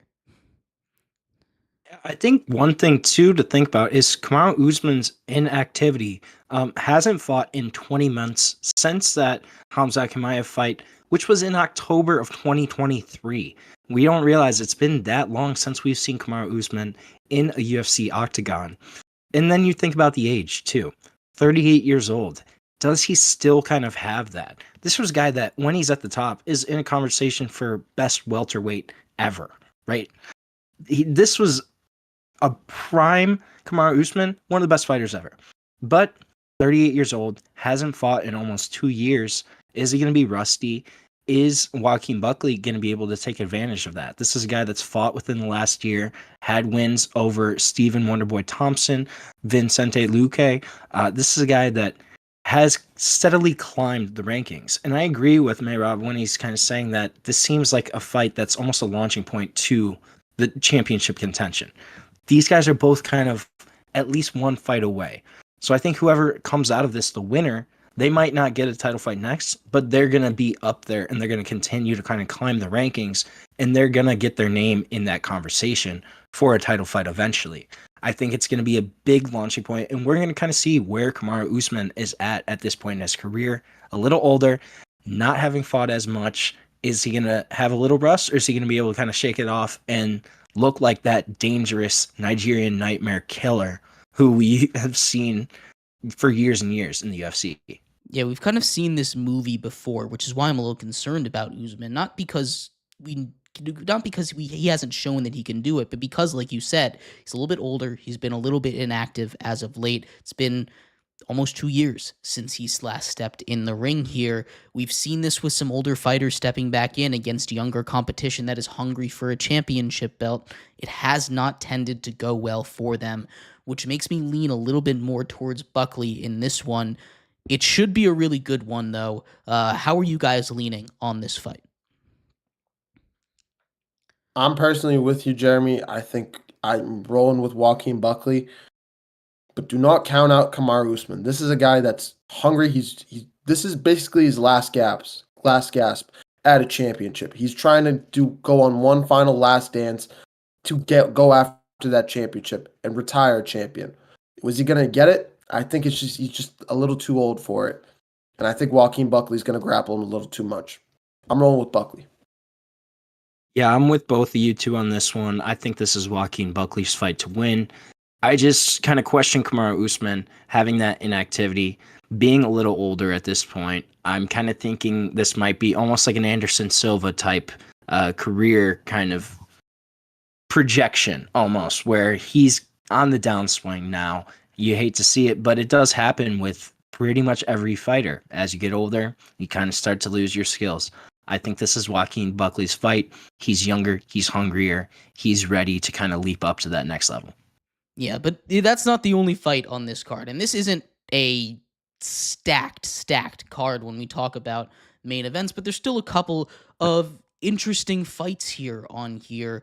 I'm looking at maybe a Garbrandt versus Barcelos kind of fight here that could be one of the more interesting ones in the bantamweight, as you have a couple guys that are looking to stay relevant in their career, maybe climb up to that ranked-ish area in the bantamweight that's very crowded right now, Mehrob. Is there a certain fight on the main card that you're looking at outside of the main event that you're the most excited for? Well, I think the Rose Namajunas and Miranda Maverick fight is going to be a really interesting one too. Rose Namajunas, one of those fighters. She used to be a champion, a former champion at the bantamweight division. She's looking to reclaim that belt. Is she trying to get to that Kayla Harrison level? That's a level that a lot of people are trying to stay away from right now, but she's trying to get back there. Can she get there?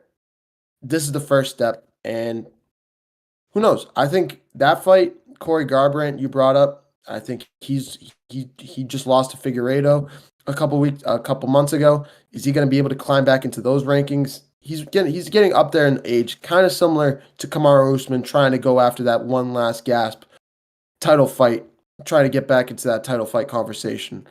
But yeah, those are the two fights I'd say that really stick out to me. Yeah, I go for it. Oh no, I was just gonna say I always love seeing a Thug Rose fight. So Thug Rose versus Miranda Maverick, I think that's going to be a really fun one to watch.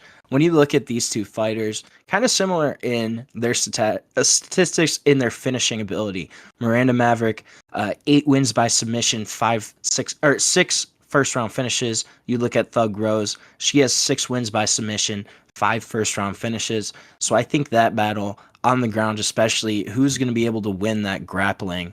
And could we see a tap out in that matchup? And potentially a first-round finish. Kind of seems like it's very possible with those two fighters. It's going to be an exciting one, though. The other two fights on this card involve unanimous fighters, and while I don't expect either of them to really lose in their matches there, it's always a little interesting when you have that storyline going on between someone trying to get rid of that undefeated title, which is so heavily coveted in this sport, especially. The reach advantage just goes with Malik and Sai in both of their matchups here, and because of that, I don't really see them losing, but there is definitely a chance in both of these, so I think this main card is something that it could be a lot better than it looks on paper, at least, but there's going to be a couple just bruising fights, especially near the top of the card over here. Yeah, and that Alonzo Menifield, Omar Sy fight, that's going to be an interesting one too, I think.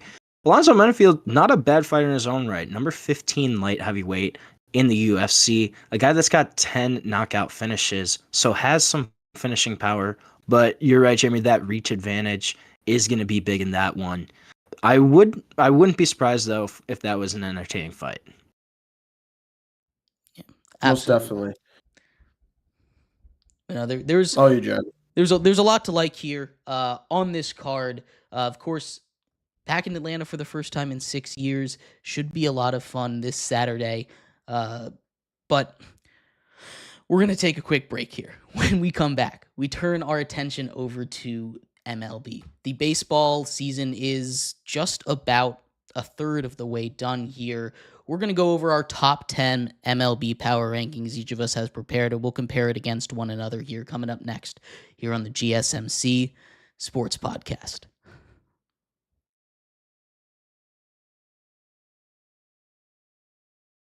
For the best and latest podcasts available anywhere, go to the podcast app on your cell phone and type in GSMC to access free content-rich podcasts on health and wellness, book reviews, sports, entertainment, relationships, social media, movies, technology, finance, and even weird news. Subscribe and download the GSMC Podcast Network's family of shows, available everywhere podcasts are found.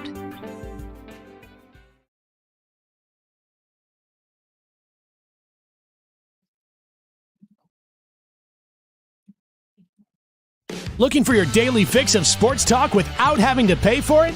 GSMC Sports Network is available on YouTube. Just search GSMC Sports Network. Get your fix of daily sports talk shows on YouTube, absolutely free. NFL, college football, NBA, MLB, MMA, UFC, fantasy football, and so much more. GSMC Sports Network has shows running all day long, with new sports shows starting every 2 hours. Just like on your favorite cable sports channel, except GSMC Sports Network is absolutely free. Just search GSMC Sports Network on YouTube to catch one of your new favorite shows, like the GSMC College Football Podcast, Chip Shot Football Podcast, Hoops and Heels Women's Sports Podcast, GSMC Basketball Podcast, and so many more. Check it out for yourself. GSMC Sports Network, now available on YouTube absolutely free. Search GSMC Sports Network on YouTube right now.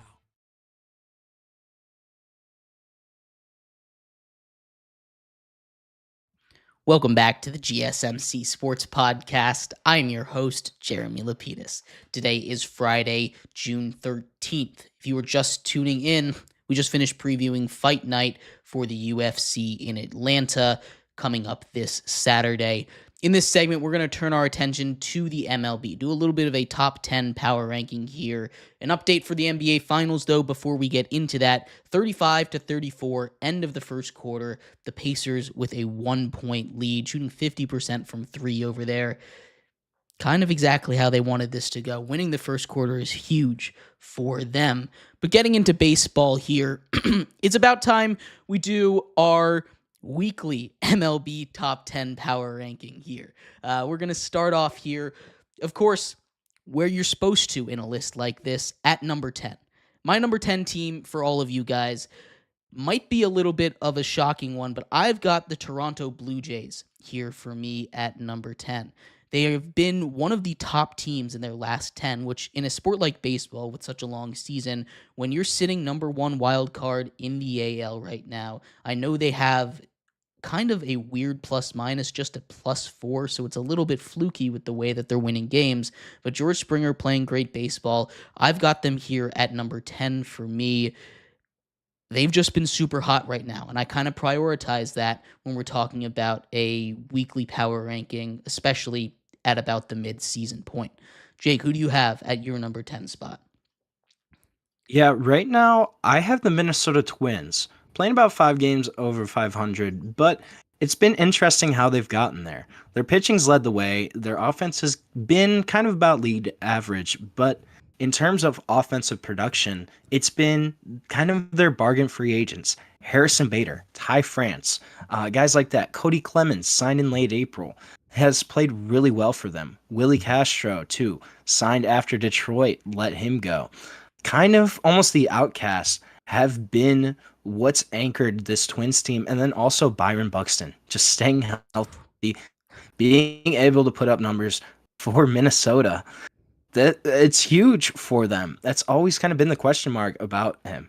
5-tool player. We always said this about Byron Buxton, has the tools to do everything in baseball.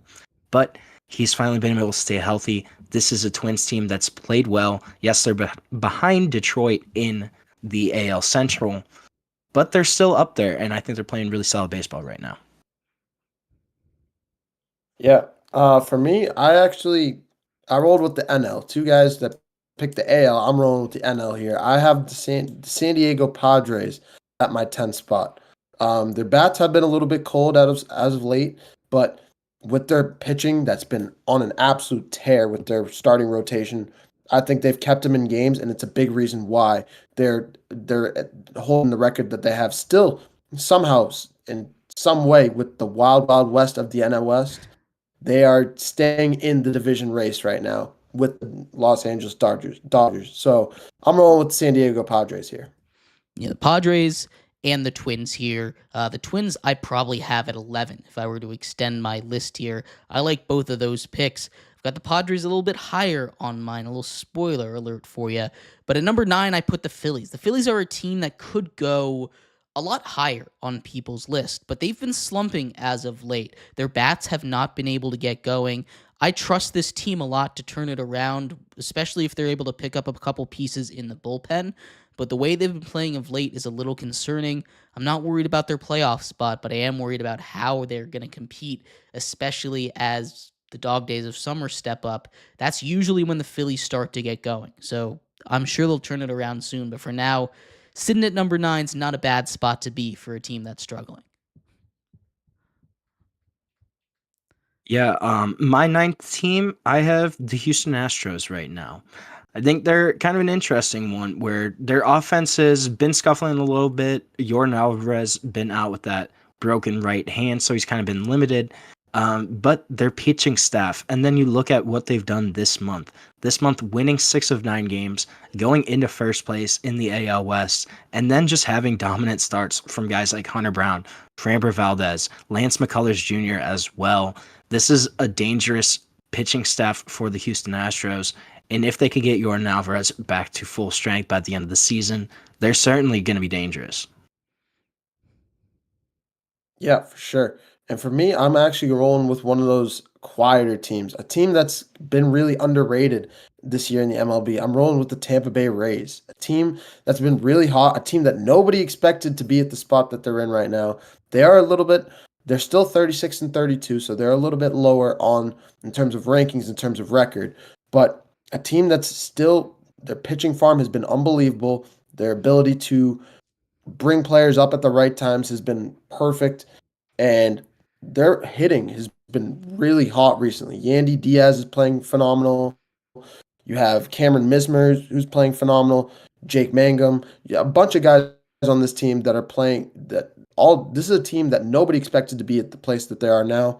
And the way they're hitting, the way that they're fielding, all the way around the team, they just look like one of those sneaky teams that could find their way into the playoffs here in the second half of the season. The Rays always seem to find a way into their playoffs. I like that a lot. they're not quite on my top 10 here, but you talk about a team that's fast on the base paths, a team that can just beat you with speed, a team that always seems to have 2 or 3 random all-stars just pop off every single year. That's the Rays for you. They had a down year last year, caused people to forget, but they're a dangerous team. I'm curious how the minor league ballpark they're playing in right now, how much that's affecting the record. But you got to deal with what the weather gives you. When a hurricane destroys your ballpark, sometimes you just gotta roll with the punches there. My number 8 team though is a team that you guys that Mehrob had here at number 10. I've got the San Diego Padres. I've got the Padres here at number 8. I think they are a very dangerous team. They started off really hot in this season, but the bats have kind of cooled off a little bit. The pitching has been incredible, as you guys alluded to earlier on. I think they're going to continue to give the top of that NL West a bit of a run for their money. They're sitting in 3rd right now, which shocking to me, but the Padres, a very good team with all the talent, and it looks like they're going to add again at the deadline, which they seem to do every single year. They're my number 8 team. Yeah, for me, I am actually staying in the NL. I'm going to go to the NL Central here, and I'm going to pick the Chicago Cubs, a team that's kind of burst onto the scene, and one of those teams that I think might be on one of those hot starts, but I think could fizzle out as we get into the second half of the season. I'm not saying that they will, but in my estimation, the way that they're playing, I think their bats are incredibly hot right now, and their pitching has been playing phenomenal. I think the pitching stays, but in terms of their hitting, I think it will cool off, and I think we've seen a little bit of that slippage recently over the last week or so with their hitting slipping a little bit, just dropping that series against the Pittsburgh Pirates. But I think, especially with Seiya Suzuki, he's played phenomenally for them. You still got Michael Busch, who's playing phenomenally for them right now. All around, I think you got a great team, and I think there's a real chance that the Cubs could take the NL Central this year.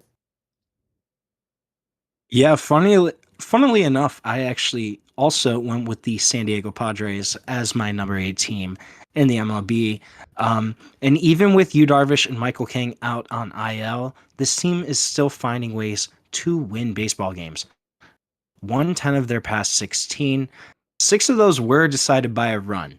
So that part of that could be a little luck, maybe. But still, they're getting wins.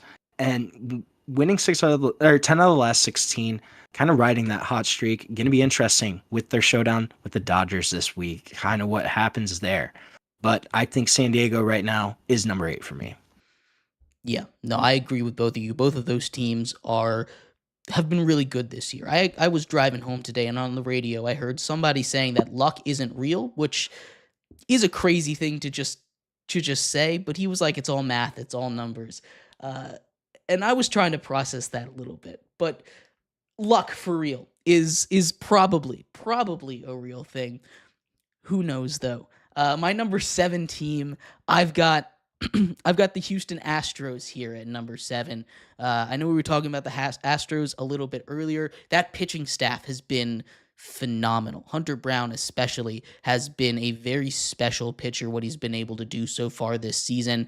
The bats, I'm sure, will figure themselves out. They always do. It's the Astros. They're always a threat. They have arguably been the second best team, third best team in the AL, despite starting off a little bit slow. I like this Astros team. I'm always going to give them the benefit of the doubt until that core of players retires, but the Astros, for me, sit at number 7 in the MLB. Yeah, and that's honestly, I have them a little bit higher, and a little bit of a spoiler for mine, but we'll get into that a little bit here. For mine, the 7th spot, I actually have the Toronto Blue Jays. The team that Jeremy had at number 10, I have them at 7 here. A team that's really played phenomenally. I'm honestly right there with you. Vlad Guerrero Jr. has stepped it up big time recently. As of recently, you have Bo Bichette, who's playing, always going to be one of those phenomenal outfielders, or not outfielders, shortstop player right now. Their pitching could use a little bit of work, but all around, you still have a great well-balanced offensive attack. Fielding couldn't use a little bit of work, but hey, you got the Toronto Blue Jays. They're sitting at the number 1 wild card spot right now, and I think they're going to sneak into the playoffs here with the Tampa Bay Rays. Yeah, for me right now, I think my number 7 team is going to be the Philadelphia Phillies. And my question too is, I don't really know if the Phillies are good or not. They're 7-0 against the Rockies, and they're all barely above 500 against pretty much everybody else. Jesus Luzardo, who looked like an NL Cy Young candidate, has suddenly kind of lost it over the past 2 or 3 outings. This is a team that got some question marks, but they still have a lot of talent to where I think they're sitting pretty at 7 right now for me. Yeah. And I'm shocked that somebody else had the Blue Jays on their list, honestly. I'm a big fan of it. I really am. I'm a big fan of that. I did not think there would be more Blue Jays mentioned than when I had them at number 10. Props to you over there. I love having them at 7. My number 6 team here is the San Francisco Giants, though. Talk about a team that has just kind of come out of nowhere. In my season prediction, I had them sitting at 500 because they're a 500 ball club in my eyes. Instead, they've won 40 games. They're one of the top teams in the NL. They're keeping pace as much as you can keep pace with the Los Angeles Dodgers. They've passed over the Padres. This is a Giants team that just keeps winning ball games behind that strong pitching staff, that 1-2 punch up there. It's really impressive. You had a couple guys that stepped up for them at the plate, and this is a Giants team that I don't know how much I fully believe in them, at least to keep this pace up as we hit summer, as we get into the fall past the All-Star break. But at least for now, they're having one of those special Giant seasons that's throwback to 2010s baseball for the Giants right now. Yeah, I have them at 6 as well, and I think one of the reasons they're that high is their bullpen. Lowest ERA, lowest WHIP in the majors this season.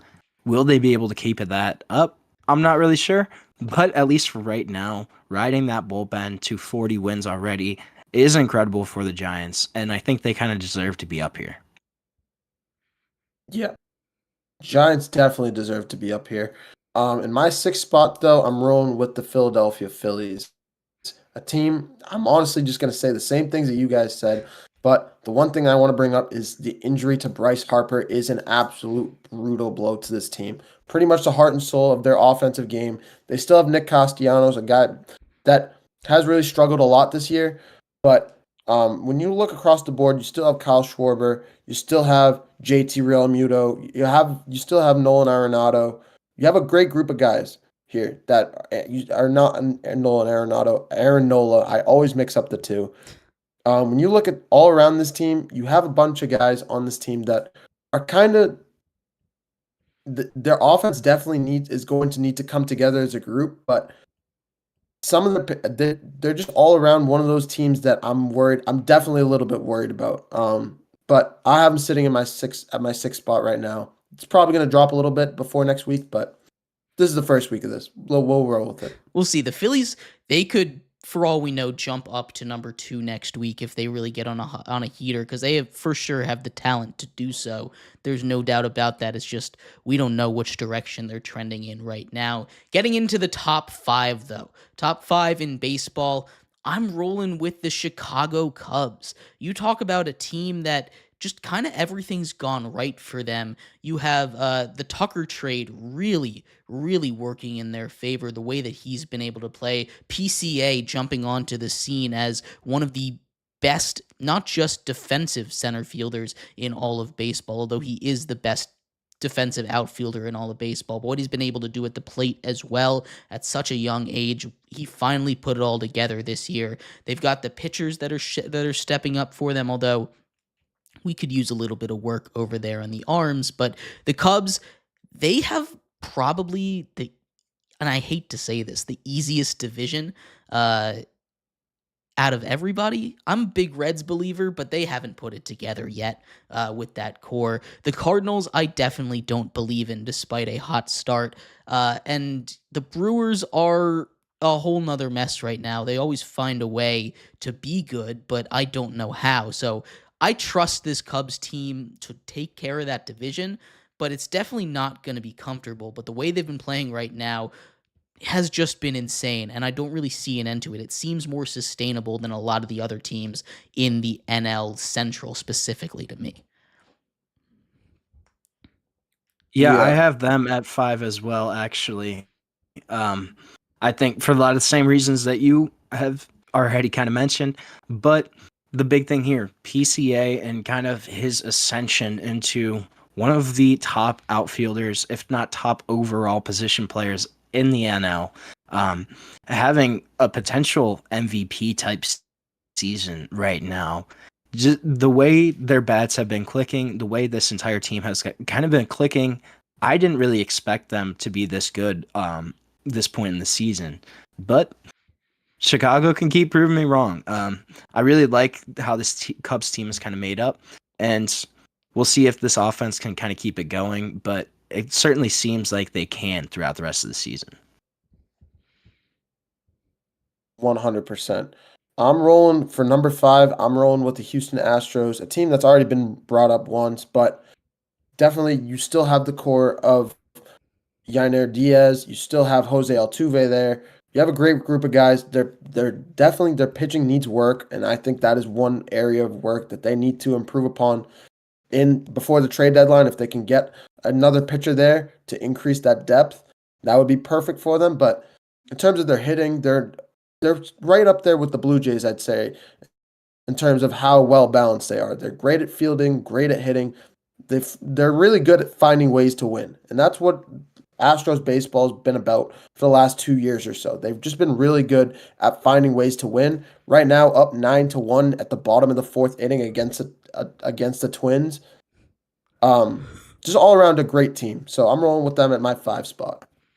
Yeah, speaking of an all-around great team, a team that I had no intention of ever dropping below the 1 spot in the preseason, I've got the Los Angeles Dodgers all the way down at 4. And I don't know if that's a hot take or not, to be completely honest with you. The Dodgers have been great. There's no denying that. But the expectations that a lot of people, including myself, had for this Dodgers team have not quite been met. I thought this was going to be a historically great Dodgers season. I thought they might be able to break the all-time win record. They have not lived up to that. That is not to say in any way, shape, or form that they have been bad. You have everything you possibly could want going for you. You still have one of the best records in the entirety of baseball, but I don't think they're the best team. And having them at 4, it feels a little blasphemous to me, but I also can't put them above the 3 teams I have ahead of them in my mind. Yeah, honestly, we're gonna get a little bit into the Dodgers. I think we all have the Dodgers coming up soon in our lists. But yeah, we'll get into that later a little bit. For my 4 spot, I have the San Francisco Giants, a team that you guys have already brought up, but San Francisco Giants have kind of burst onto the scene. Their hitting has been incredible. They've been dominating, and they've burst onto the scene and started dominating. It's something that nobody expected. The only thing I could really connect this to as a basketball guy is the Detroit Pistons of the Eastern Conference, and even then, the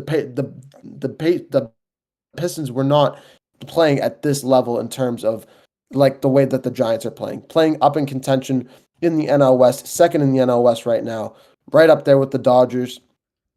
I think they're definitely in contention for that division spot. I don't think they're gonna get it, but watch out for the San Francisco Giants as we get closer to the MLB playoffs.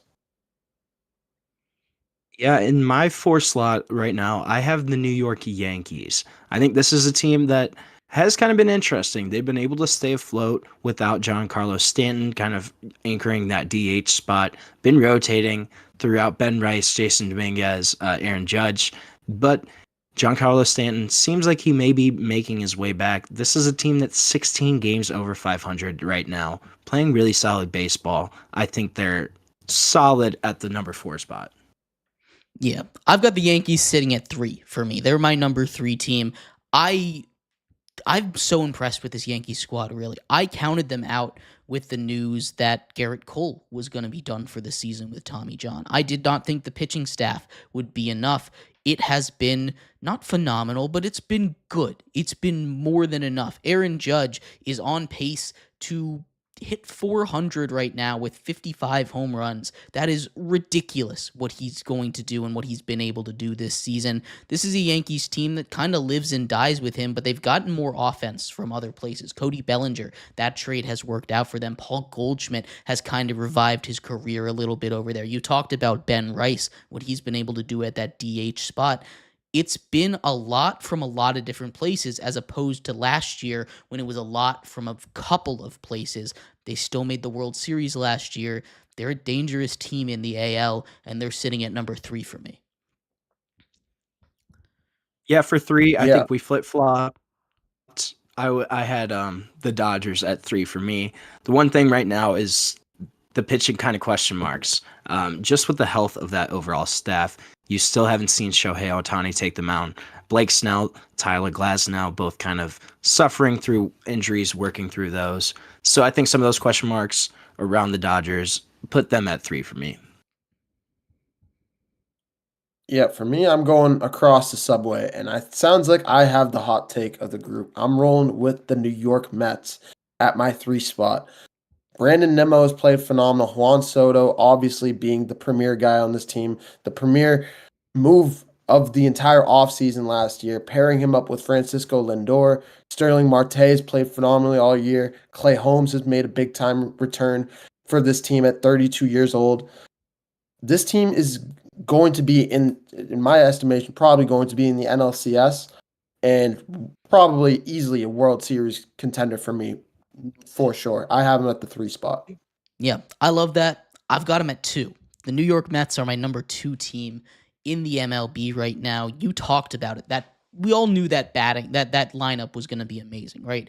You pair up Juan Soto, one of the best hitters of this generation, with Francisco Lindor, Pete Alonso having himself a resurgent season after not really getting the results he wanted on the open market, returning to the Mets. But that pitching staff really has been the key. It was what I thought was going to weigh them down, make them be 3rd place in the NL East behind 2 very good teams. But instead, they've come out and they've been one of the best teams in baseball, tied for the best record in baseball right now.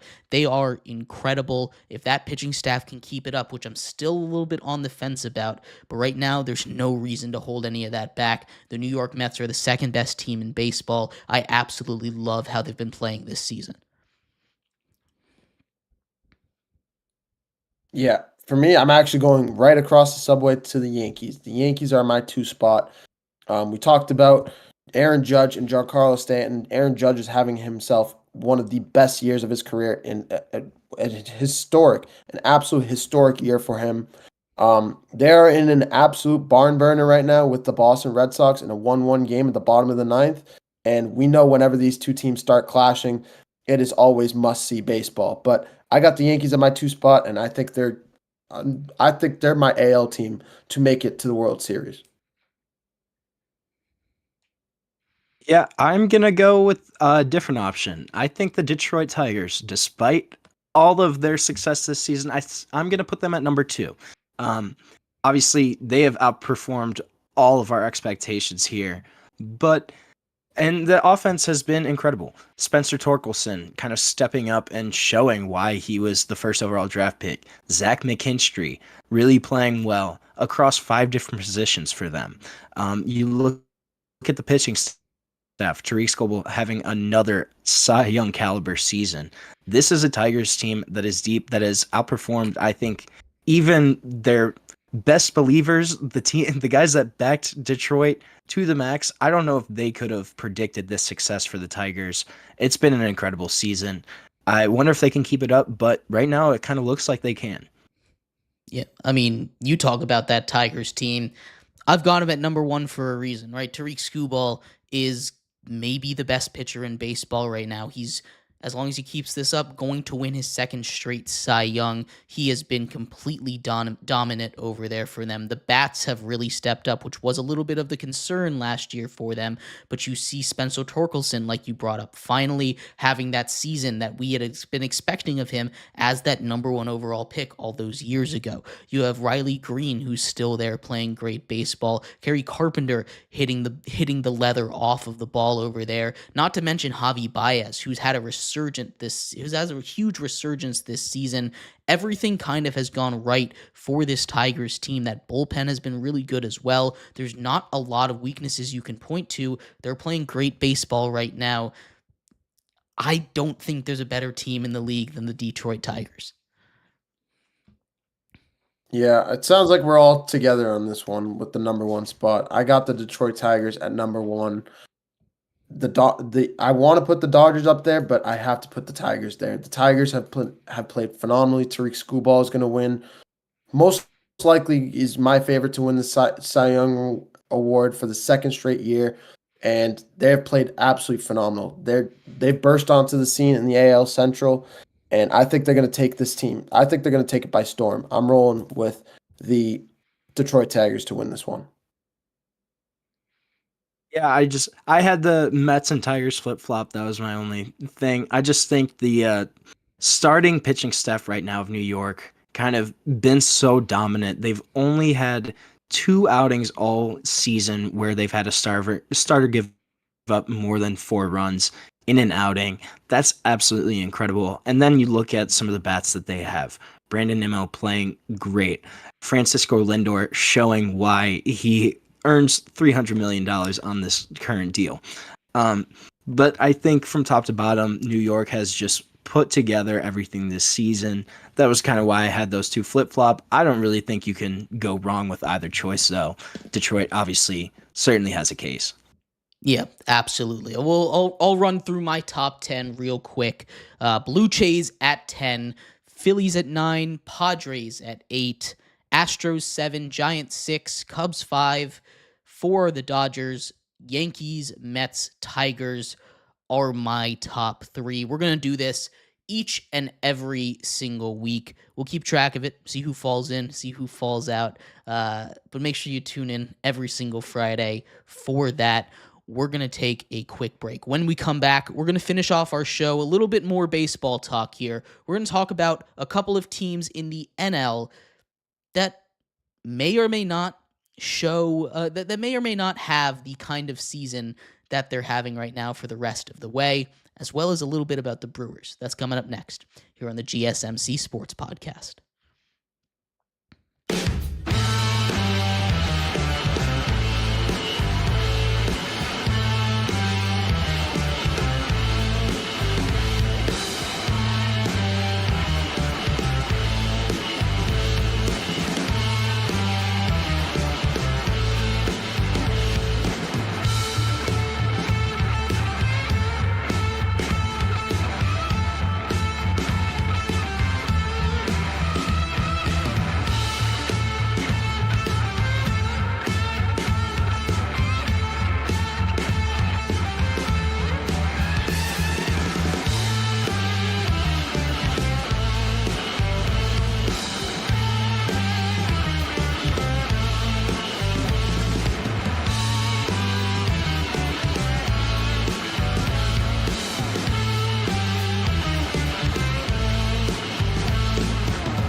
Welcome back to the GSMC Sports Podcast. I'm your host, Jeremy Lapidus, today joined by Jake and Mehrob here. If you were just tuning in, we just finished going over our top 10 MLB power rankings here. Every single Friday, we will bring those to you. We're going to finish off our show with a little bit more baseball talk. We did this yesterday with the AL, some teams that we may or may not believe in to continue either good or bad for the rest of the season with how the season has started off for them. Today, we take a look at the NL, and a couple of other things from around baseball. But before we do, remember, if you would like to be an even bigger part of the show than you already are, all you need to do is go to gsmcpodcast.net. Or if you're on YouTube, you can use that super chat feature. If you do either of those two things, a message should pop up on the bottom of the screen for you, me, and everybody else around the world to see. If you do have a burning question about sports, anything at all that you would like to ask, go ahead and throw it in the comments. Throw it in the chat. I will get to it as soon as I possibly can. I appreciate everybody so much for sticking around, talking some sports with us here on a beautiful Friday, June 13th. But like I was saying, we're going to finish off our show here talking a little bit about what is going on with these NL baseball teams. Are you buying or are you selling your stock in these baseball teams? Do you believe in what they have shown so far? And we're going to start off with a little bit of ugly. The Atlanta Braves are a team that I thought would be the NL representative in the World Series. The team that almost beats the Dodgers, as the Dodgers advanced to the World Series, at least to the NLCS, a team that I thought would win 90-plus games. Instead, yet again, it has been a disaster season despite getting back Ronald Acuna Jr. and Spencer Strider. I'll start with you, Jake, on this one. Are we going to see a Braves team able to come back from this, or are the Braves just once again down in the dumps this season? Yeah, I mean, this is certainly possible for Atlanta to turn their season around right now. They're only 9 games under 500, which, yes, sounds like a lot right now. But mind you, we still have 100 games left to play in this MLB season.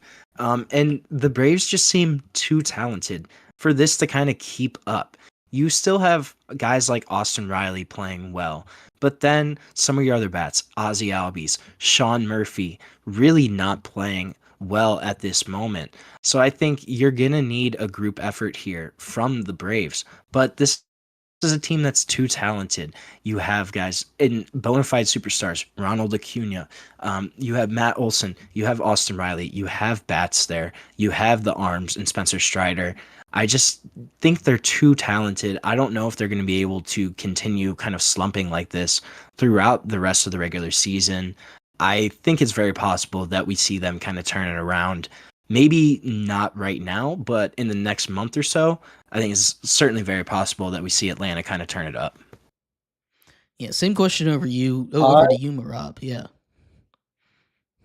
I was going to flip the other way, honestly, really quick. I think the Braves could start to slump a little bit. I think you have a good ace with Chris Sale, and he's had a little bit of a resurgence in Atlanta over the last 2 years. But I think their bullpen is going to be the issue and could be the downfall for this team.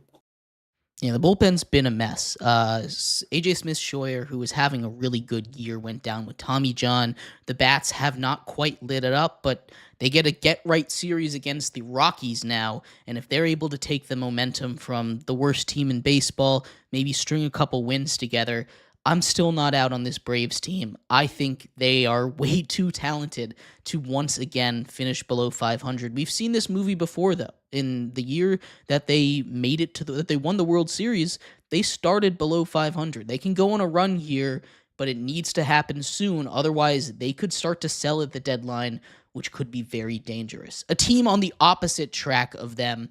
How about the St. Louis Cardinals? We talked very briefly about them in our last segment, but the St. Louis Cardinals have been surprisingly great. I thought they were going to have a down year. They let go of a couple bats. They did not do any kind of additions in the offseason after a really bad year, and yet now here they are, 8 games over 500 with about 100 games to go.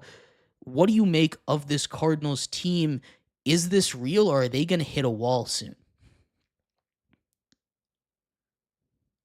I think they might have something. They might be able to string something together here. They're in a big series right now against the Milwaukee Brewers, and this is a big series in how they might end up squaring off in terms of the playoff rankings. But this is a team that's starting to get some they've strung some wins together to start the month, to close out the month of May, to start the month of June. If they can keep it going, I think they can get. I think they could be in a decent spot here before the playoffs. But in terms of their pitching, they played pretty well, pretty solid. Nolan Arenado, the guy that I always mix up with Aaron Nola, has had a little bit of a decent, has played a little bit mediocre this year, but he's hit. This is one of those guys that I expect to kind of start turning it up as we get closer to the end of the regular season. One of those guys with a lot of experience on this team. But this is a lot of fresh faces here. And sometimes this is what you get when you get fresh faces on a new team. You just got to give them time to start meshing together, to start getting some chemistry, string together some wins, get some momentum under their belt, and the sky's the limit for them. So I think buy into the St. Louis Cardinals, I'd say. With St. Louis, I just don't know how sustainable some of it is right now. You have guys like Steven Matz, Kyle Leahy having sub 2.5 ERAs in the bullpen. And then in terms of some of your hitters, Billy Donovan hitting over 310. You have two of your three primary catchers averaging 290 right now. I just kind of wonder how sustainable some of that hitting is, especially with a young guy like Mason Wynn at shortstop. In your early 20s, it's very possible to kind of go through slumps. So even though he's hitting 260, 270 right now, can him and some of these other guys for St. Louis maybe hit slumps as the season kind of drags on? That's the one thing that I kind of question about St. Louis, kind of gives me a little bit of pause. Yeah, it's a weird combination of young and old, right? They kind of let a couple of the older guys walk, but a lot of the key pieces that are still on this team, guys like Nolan Arenado, of course, the big star. He had a really bad year last year. He stepped it up a little bit this season, and it's been better, but it hasn't been great. I want to believe in this Cardinals team because I like the way that they built their team. I just, at the end of the day, like you mentioned, Jake, I don't trust that pitching staff to continue to pitch at the level that they have. They've lost 5 games in a row, and that's not the end of the world. They played some very good teams, but it's a little bit concerning to me, and I'm not ready to fully buy into what the Cardinals have been able to do this season.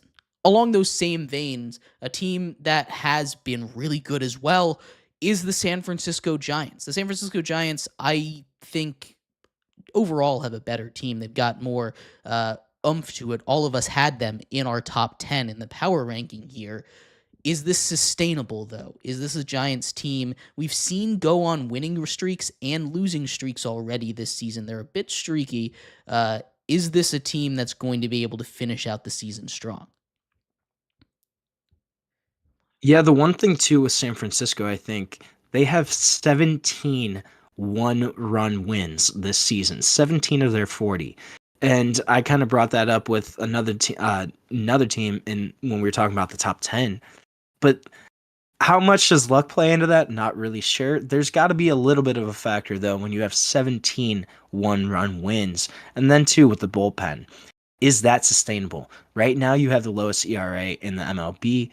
But can you trust those bullpen arms that aren't super proven to continue this and keep that up throughout the duration of this season? I'm not really sure. Yeah, that's a great point, honestly, Jake.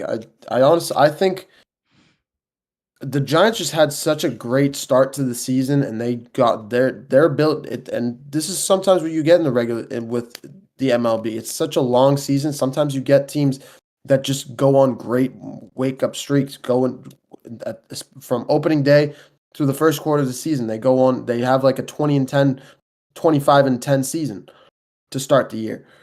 But as you start to go ahead, as you get into the second half of the season, when teams start kind of grueling wins together, you're getting into the tougher parts of the season, into the dog days of the summer, as you called it, Jeremy. You're just kind of, it's just the amount of the length of the season starts catching up to you. Fatigue starts kicking in, and honestly, some of that luck that you were bringing up just sometimes wears away. And I think you make that bullpen is where we'll see it first if it starts hitting.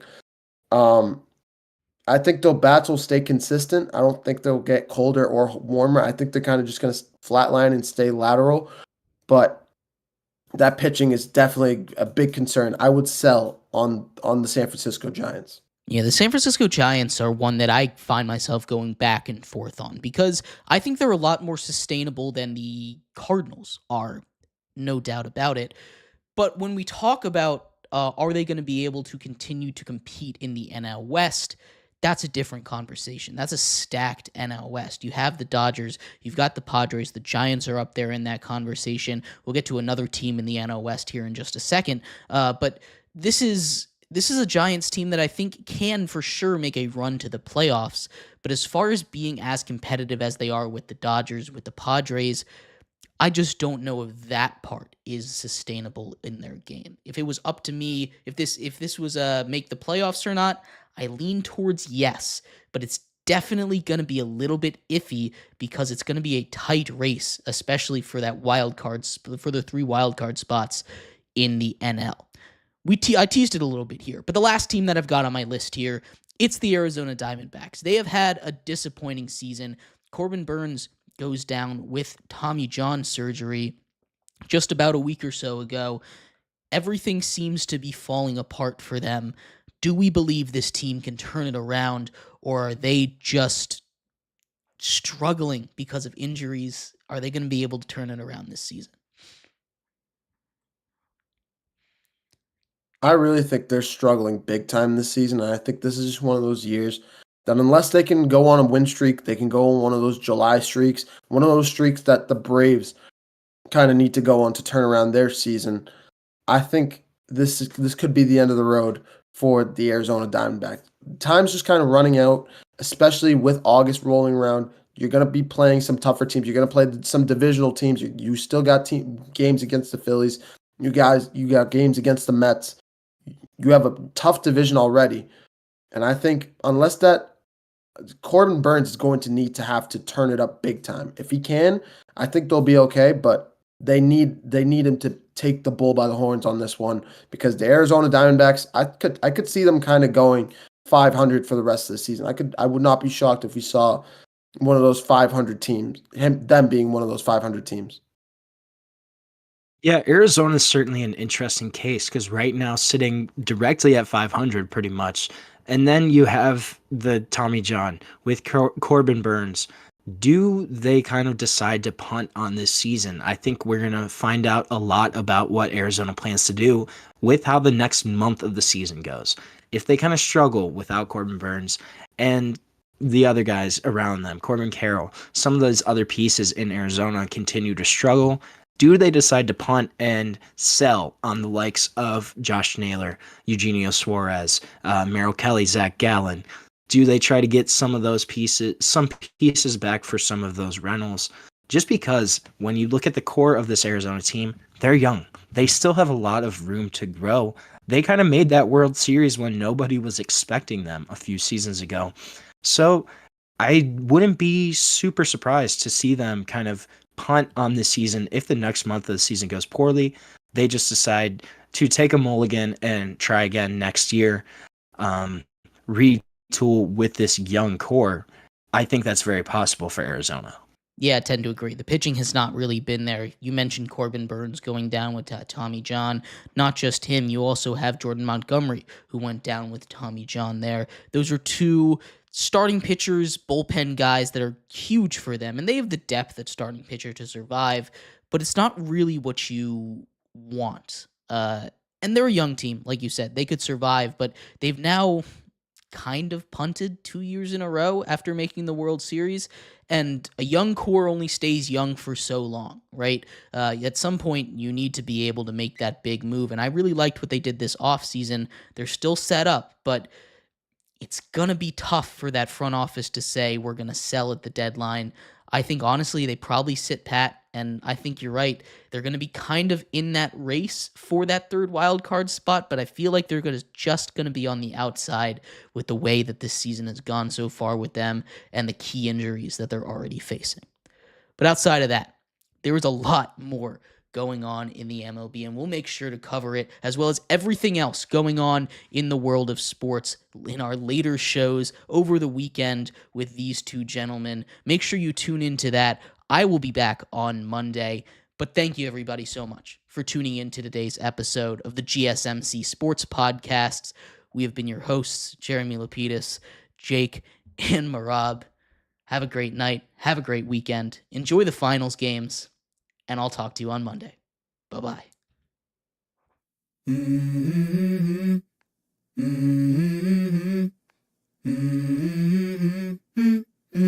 Let's go.